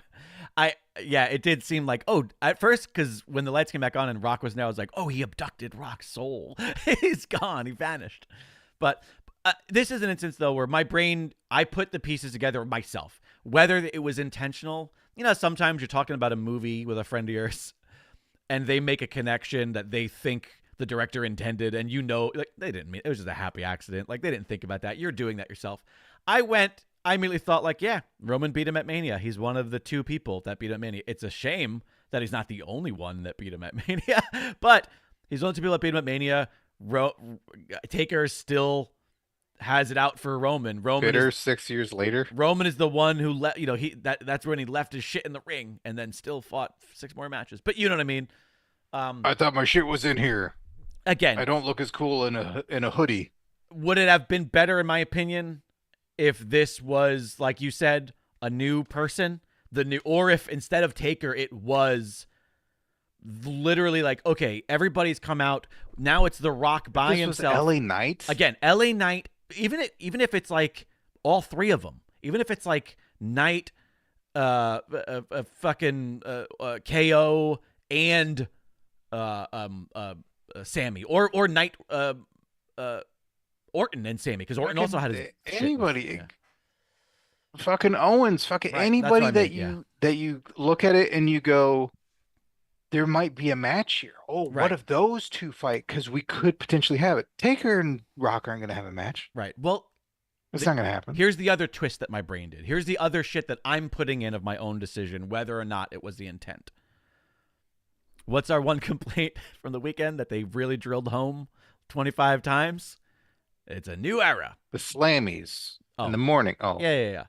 To me, this also did sort of seem like, hey, all these people, this is them all simultaneously passing the collective torch to the new guy, the new era.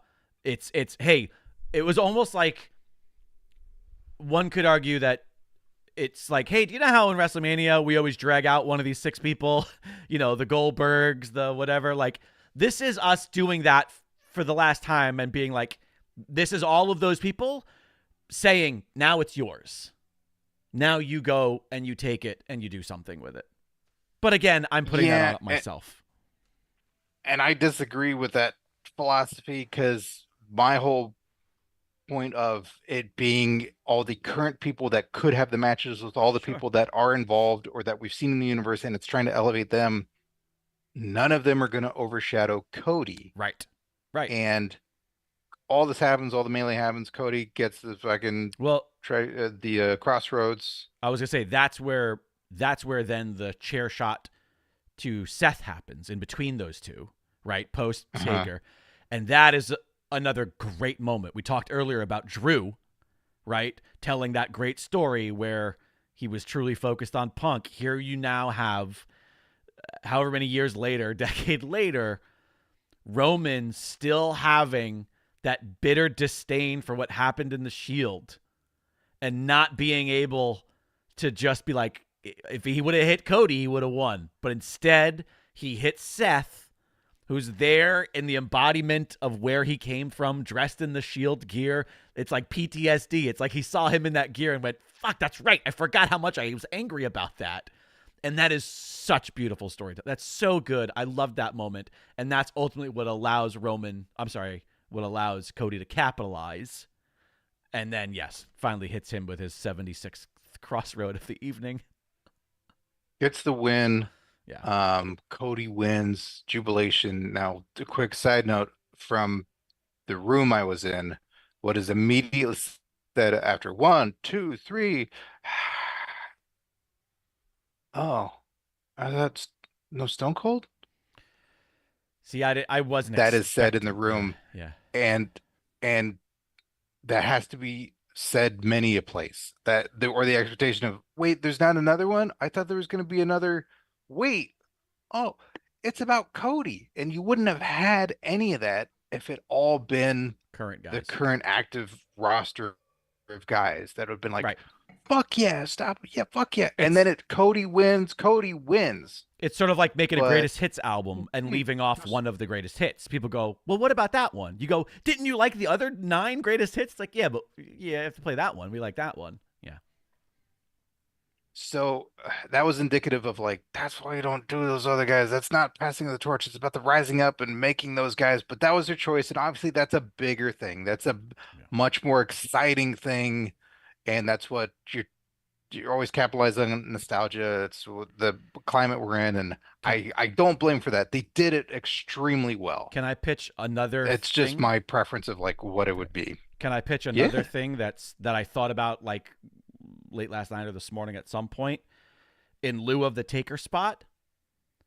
You want another magical thing where the lights go out? Have the lights go out, and when the lights come back on, it's whatever this continuation of the Bray Wyatt story is. It's Bo in the fucking Howdy or whatever. It's, you know what I mean? Like, and then it is that like, here is something new that might be continuing. That would have been a huge fucking reaction from the crowd. Maybe that's a massive overshadowing. Yeah. Oh, really? Okay. Yeah. From Beyond the Grave. Well, yeah, I know. I mean, isn't Taker also from Beyond the Grave? They buried him in like 1994. No. Not when he's wearing a hoodie. I saw Yokozuna put him in the casket.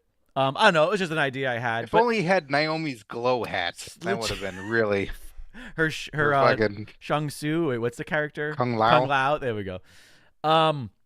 So all to the point of Cody wins. It's fucking great. It's a huge sigh of relief. It's a little unbelievable. It's like, wait, it happened? He really beat him? He really beat the guy? Yeah. To the credit of this era that is still lacking a name, that in these champions, in these people that we've seen like Gunther being dethroned, Roman being dethroned, this was about really trying to make a lot of stars and making these wins be epic and making the next person. Right. And you don't get that with triple threats and multi-man people matches. but it's just this fucking like this is the guy we've pounded it in for years now, and like Cody's the fucking guy now. Mm-hmm. And Roman was the guy, and we're not taking Right. anything away from him. And he may come back and do things, Yeah. but we have set up potential things with like Cody going against Rock one-on-one. We have all these good guys. We have Drew. I mean, a lot of shit going on, and that Yeah. to that point of what they did, like that was so strong. yeah. And that I called that as that old school ending, that Dusty era ending where like baby faces have to come out and put him on his shoulders. That's that feel good ending that I think makes everything feel so much more real. It makes it feel more like sport. I probably could have done without Bruce Pritchard waddling his ass down to the fucking ring, especially because I'm sure his name's going to be coming up in some lawsuits pretty soon as well. So excited for that. It's like, oh, you're gonna have to edit that part Yeah, out. 100%. Call him Triple H, and then We saw fucking Khan on TV acknowledged in some form, which was weird. But the Michael he Cole was so moment, fucking joyless. It was crazy. he really was like, I'll put a lot of money into you. Don't fuck this up. Yeah, don't fuck this up. And then Triple H hugging Cody and going like, "Hey, we paid for so much goddamn pyro. You Right. gotta pose and do Right. shit because we Right. gotta set this shit off. We can't just walk away with Right. pyro." Andrew Biller in the chat says all those guys worked with Dusty. I'm curious about that. Was everybody who came out a Dusty kid, so to speak? I mean, you got to figure obviously Roman and Seth. LA Knight. LA Knight probably missed. I think is the one that probably It's not, didn't, yeah. but others having interactions with him in Right. some form or other Right. that Cena's clearly had to have met him But- numerous times. Don't want to overshadow. Are we talking like all the surprises guys, maybe? Right. Cole. The Cole moment was really sweet and beautiful. I love that. What's her face? Where he's hugging Cole and then he's like, "What's up, Graves? Hey." You're also here. I mean, honestly, I like that. And I like the way that Graves was like, he gave him the wink and he gave him the like fucking great job, and then Pat saying congrats Cody, and like it felt earnest. I love that they Samantha muted Pat. did they? They didn't mute him, did they? He didn't say a thing during all this celebration, right? Oh yeah. Did they mute him, or was he just smart enough to shut the fuck up? Okay, never mind. But it was beautiful, and also Samantha Irvine, like. Her like having emotion in her voice as she does the calls. It's new. It's strange. She's supposed to be not have any bias. I don't know that it's. I'm professional. I don't know that I want it all the time. I don't know that I want it all the time. But in moments like this, it does help. It adds to it. I want her. I want Fink everybody to feel. kept his shit together. Did Fink fucking shed a tear when Ultimate Warrior won? Brandy No. Rhodes. Brandy Rhodes kept her shit together too. We got a bunch of Brandy. Oh my goodness. All in all, fucking, I mean, it felt like Mania. It was exciting. It was surprising. It was fun. Again, A lot of fun. I can nitpick. We can nitpick a lot of little moments. Oh, you know what? One moment I really fucking loved? I loved Roman hitting the crossroads and then Cody kicking out of it. And Roman goes, fucking, that move sucks. That move doesn't beat anybody. Did you hear that? I didn't catch that. Oh, yeah. I saw He the hits him moment with that I it. liked was Solo going like, finish it. Oh, yeah. Do That was. it. Beat him. And Roman's going like, I I know. know. But no, yeah. And When Solo had too many slowly I turn step by step. Like, all right, come on, dude. but If I man, can pick up your pace, you gotta get you gotta get with us. Everybody's leaving you in the dust. when Roman hit that move, Heyman is right on the outside. Or Yeah. by the way, shout out to my pal Alex, who I don't think is gonna listen to this, but Alex, longtime friend of mine, my cousin Paul's childhood best friend. So he's like my other cousin, right? Like another extended little brother of mine. He was there, showed up. Doesn't watch he watches wrestling and the fact that he's friends with us. Yeah. But when Paul Heyman showed up, he's like, oh, yeah, what's this guy, Paul Heyman? So the rest of the night, he was Paul Heyman. So that is his name now for all of eternity, Paul Heyman. So in any case, so Roman hits the crossroads, and Paul Heyman is right there next to the ring. And that's when Roman stops and looks at him and he goes, fuck, I hate that move. That move sucks. That move doesn't beat anybody. And then Heyman says something humorous, and he goes, it's okay. I'm having a good time. It's fun. I love whooping this kid's ass. It was fucking great. Yeah. Some great moments. What do you give this night? 1 to 10, 10 being great, 1 being not great. I mean, this is like I think this is like a 9. I think it's like a 9, if not 9.5. I mean, like all the things I wanted to happen happened really. With the exception of a few things that are, again, at the end of the day, I'm beating this dead horse, nitpicky things. Yeah. But Because with my nitpickiness of it too, and like what I wanted to see, what I thought about, and I don't know what's going to come out of this. Is Taker Right. going to do something? Is Cena going to show up again and do Right. stuff? I don't know. In the Uh, post match thing, Triple H said something to the extent of, what we have in store for Roman is going to be unbelievable, he said. And I'm like, that's high. That's yeah, it's gonna setting a blow high your bar. mind. Like, Yeah. is it? Hey, I think I go 8 out of 10. I really dug it. I night 2. I'm just going night 2s. Like Yeah. it's if this was just Mania, I know it doesn't cover a lot of ground, but man, it would have felt epic and big. And I overall I like the structure that Triple H is putting in the shows where Right. it's match to match to match. I know we got a lot of ads and other shit in Yeah. between, but the matches are a big deal and Right. there's not a lot of extra fluff. This was for half of it, it was a McMahonless Yeah. Mania, Yeah. but we only had one night where we knew it was McMahonless, and whether Right. Stephanie was already behind the scenes and saying like, "This is gonna happen. We're gonna do this. We're gonna do that." It was different. Yeah. It felt exciting, and I really really enjoyed it as a whole. We did get some hotline calls, so we're gonna continue from Mass Llama, who called earlier and talked about the ads. He continued pre night 2, and then called again after night 2, and we're gonna play those back to back. Okay. And so here's the rest. Will it be obvious when there's a split? Yep. Here we go. Okay. I'm looking forward to night 2. I know I was a little down on night 1 in the Discord. I think I'm prepared now for excessive ad shock. I'm prepared. I'm mentally ready. And I'm looking forward to night 2. I think there's going to be some good stuff going on. Anyway, guys, you all take care. Hope you had a great WrestleMania weekend. And I'll call you after night 2. Bye. It's bits of retribution. I was wrong. Whenever I talked about, like, not wanting Cody to win and, you know, not wanting the match, may have been a little hard on the guy. I was wrong. That was beautiful. That was great. Like Michael Cole said, I love pro wrestling. So, yeah, you know, kudos to Cody. That was just a heck of a moment when you don't forget. So there's Mass Llama with his before and after. Clearly was won over by the celebration, and I get it. He's been through war, that guy. Yeah. The change in tone. Well, he's not the only one. It was incredibly seminal. I want to end it with this because again we're now cusping a pay-per-view length episode here. Andrea Beeler did the same. Just want to say Andrea Beeler did the same. She gave it a 10 out of 10, night 2. 10 out of 10. Well, in the chat right now. Here is her calling before and after the main event of night 2. And I appreciate Grab your this. Kleenex, everybody. Hey, compadres, this is Andrea. Just wanted to call before the Cody and Roman match started because I'm literally sitting here sobbing at the entrance that man just had. I love him so much. Let's see what happens. Let's see if he can finish the story. I know he can. I'll check back with y'all soon.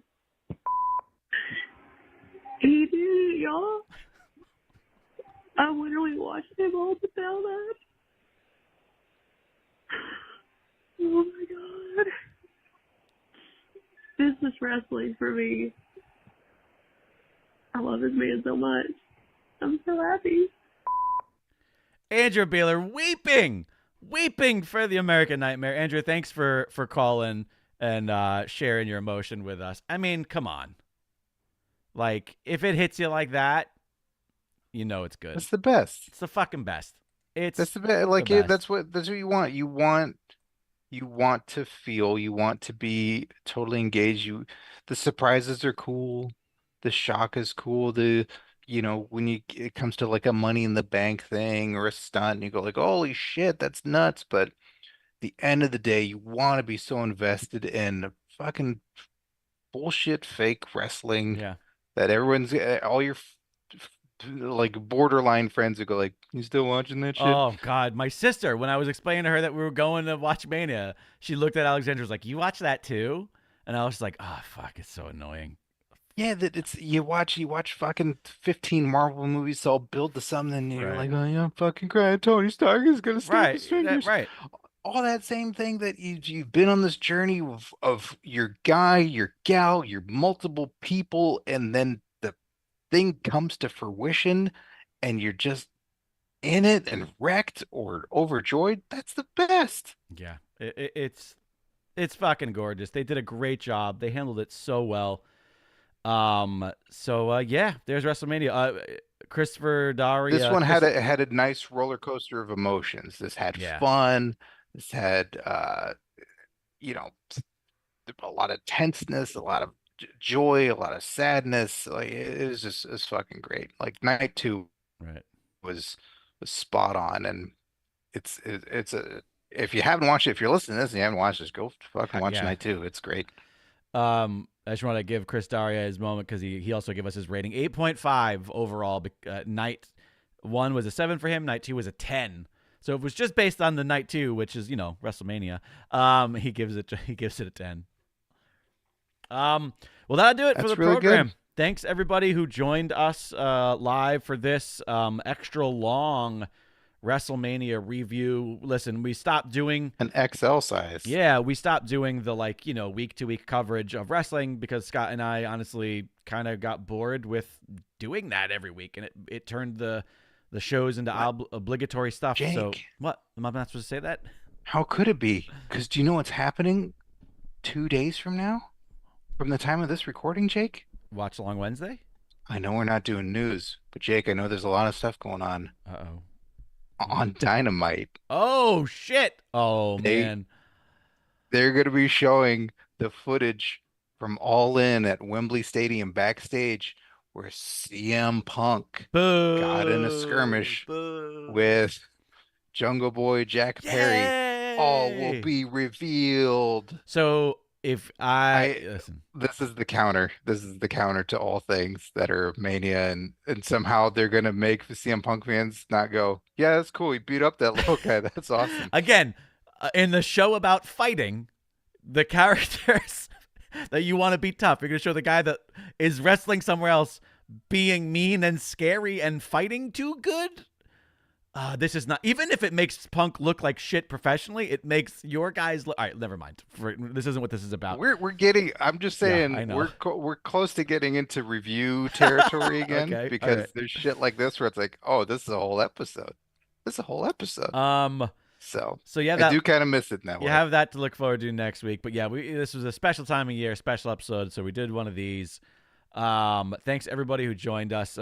Once again, if you want to support the show, the best way that you can do that is becoming a patron over at patreon.com/PWPalskis.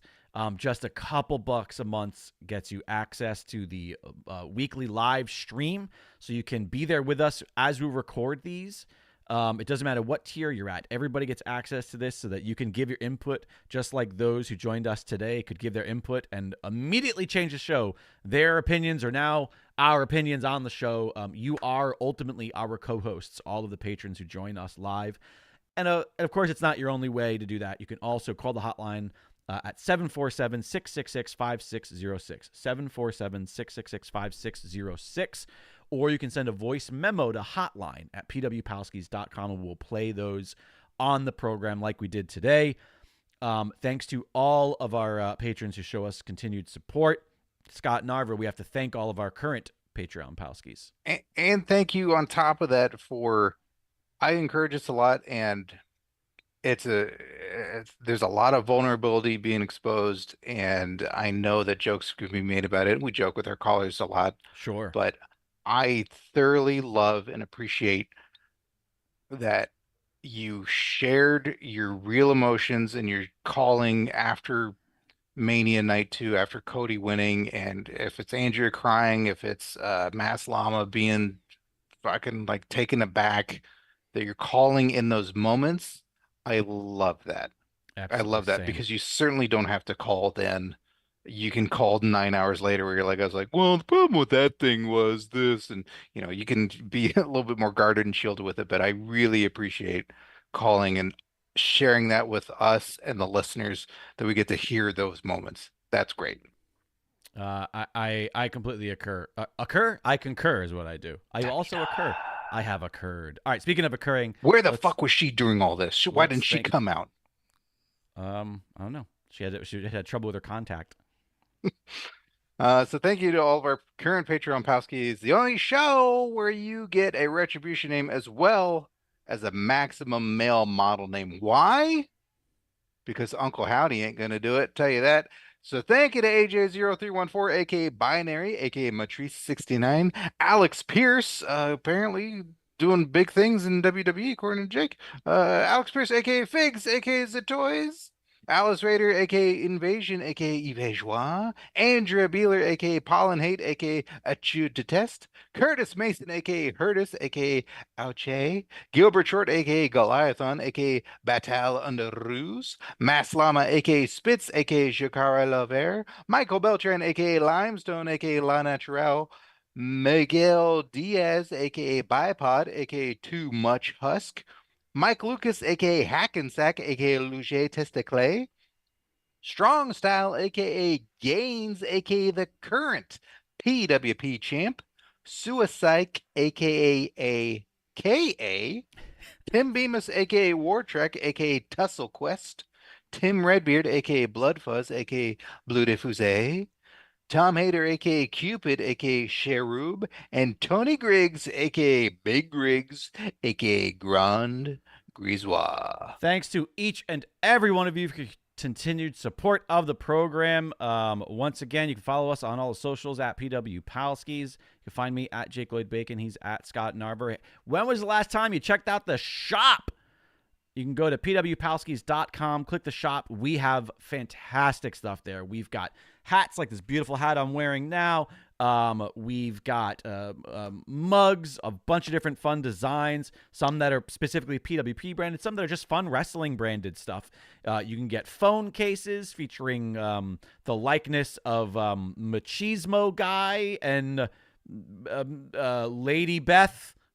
Trademark, not copyright infringed at all whatsoever. Yeah. Get yourselves a Hot Dog Mania shirt or hoodie. There's so much stuff there that you can check out. Please, snagging some merch is a great way to support the show, help us keep the lights on in addition to becoming a patron. And last but certainly not least, ratings and reviews. We don't ask for them a lot. We don't drive this point home as much as we do the Patreon and the other shit.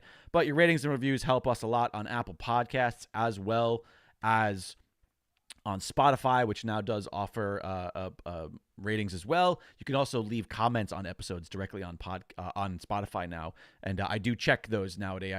I've set up so that I get an email and it says like somebody has responded to your episode. So as we do get those, I'll try to remember when we're recording to pop into the email and make sure we're covering all that. Well, that'll do it. Scott, this was a blast. Listen, it's a bummer that we can't watch WrestleManias together, but it does feel that way when we're in the Discord. So again, I really appreciate that. This was a blast reliving Mania weekend with you. Any last words before we get out of here? Yeah, I mean, I think that's the overall sentiment. As you prefaced in the beginning that it's like, yeah, we're nitpicking, we're doing this, we're doing that. This could have been this way, this could have been that way. Tom Connolly, that was watching it with us from AfterBuzz, had I think put it really well. That after Cody had won, he goes, sometimes just give us what we want. Right. And that's the best. Right. Just give us what we want, and that's really, really good. They gave us what we wanted. Yeah. Yeah. Doesn't matter if we can see it from a fucking mile away. Can't argue with that. It's great. Well, thanks again to everybody. We hope you had fun hanging out with us. It's always a blast hanging out with you, the Pro Wrestling Palskis.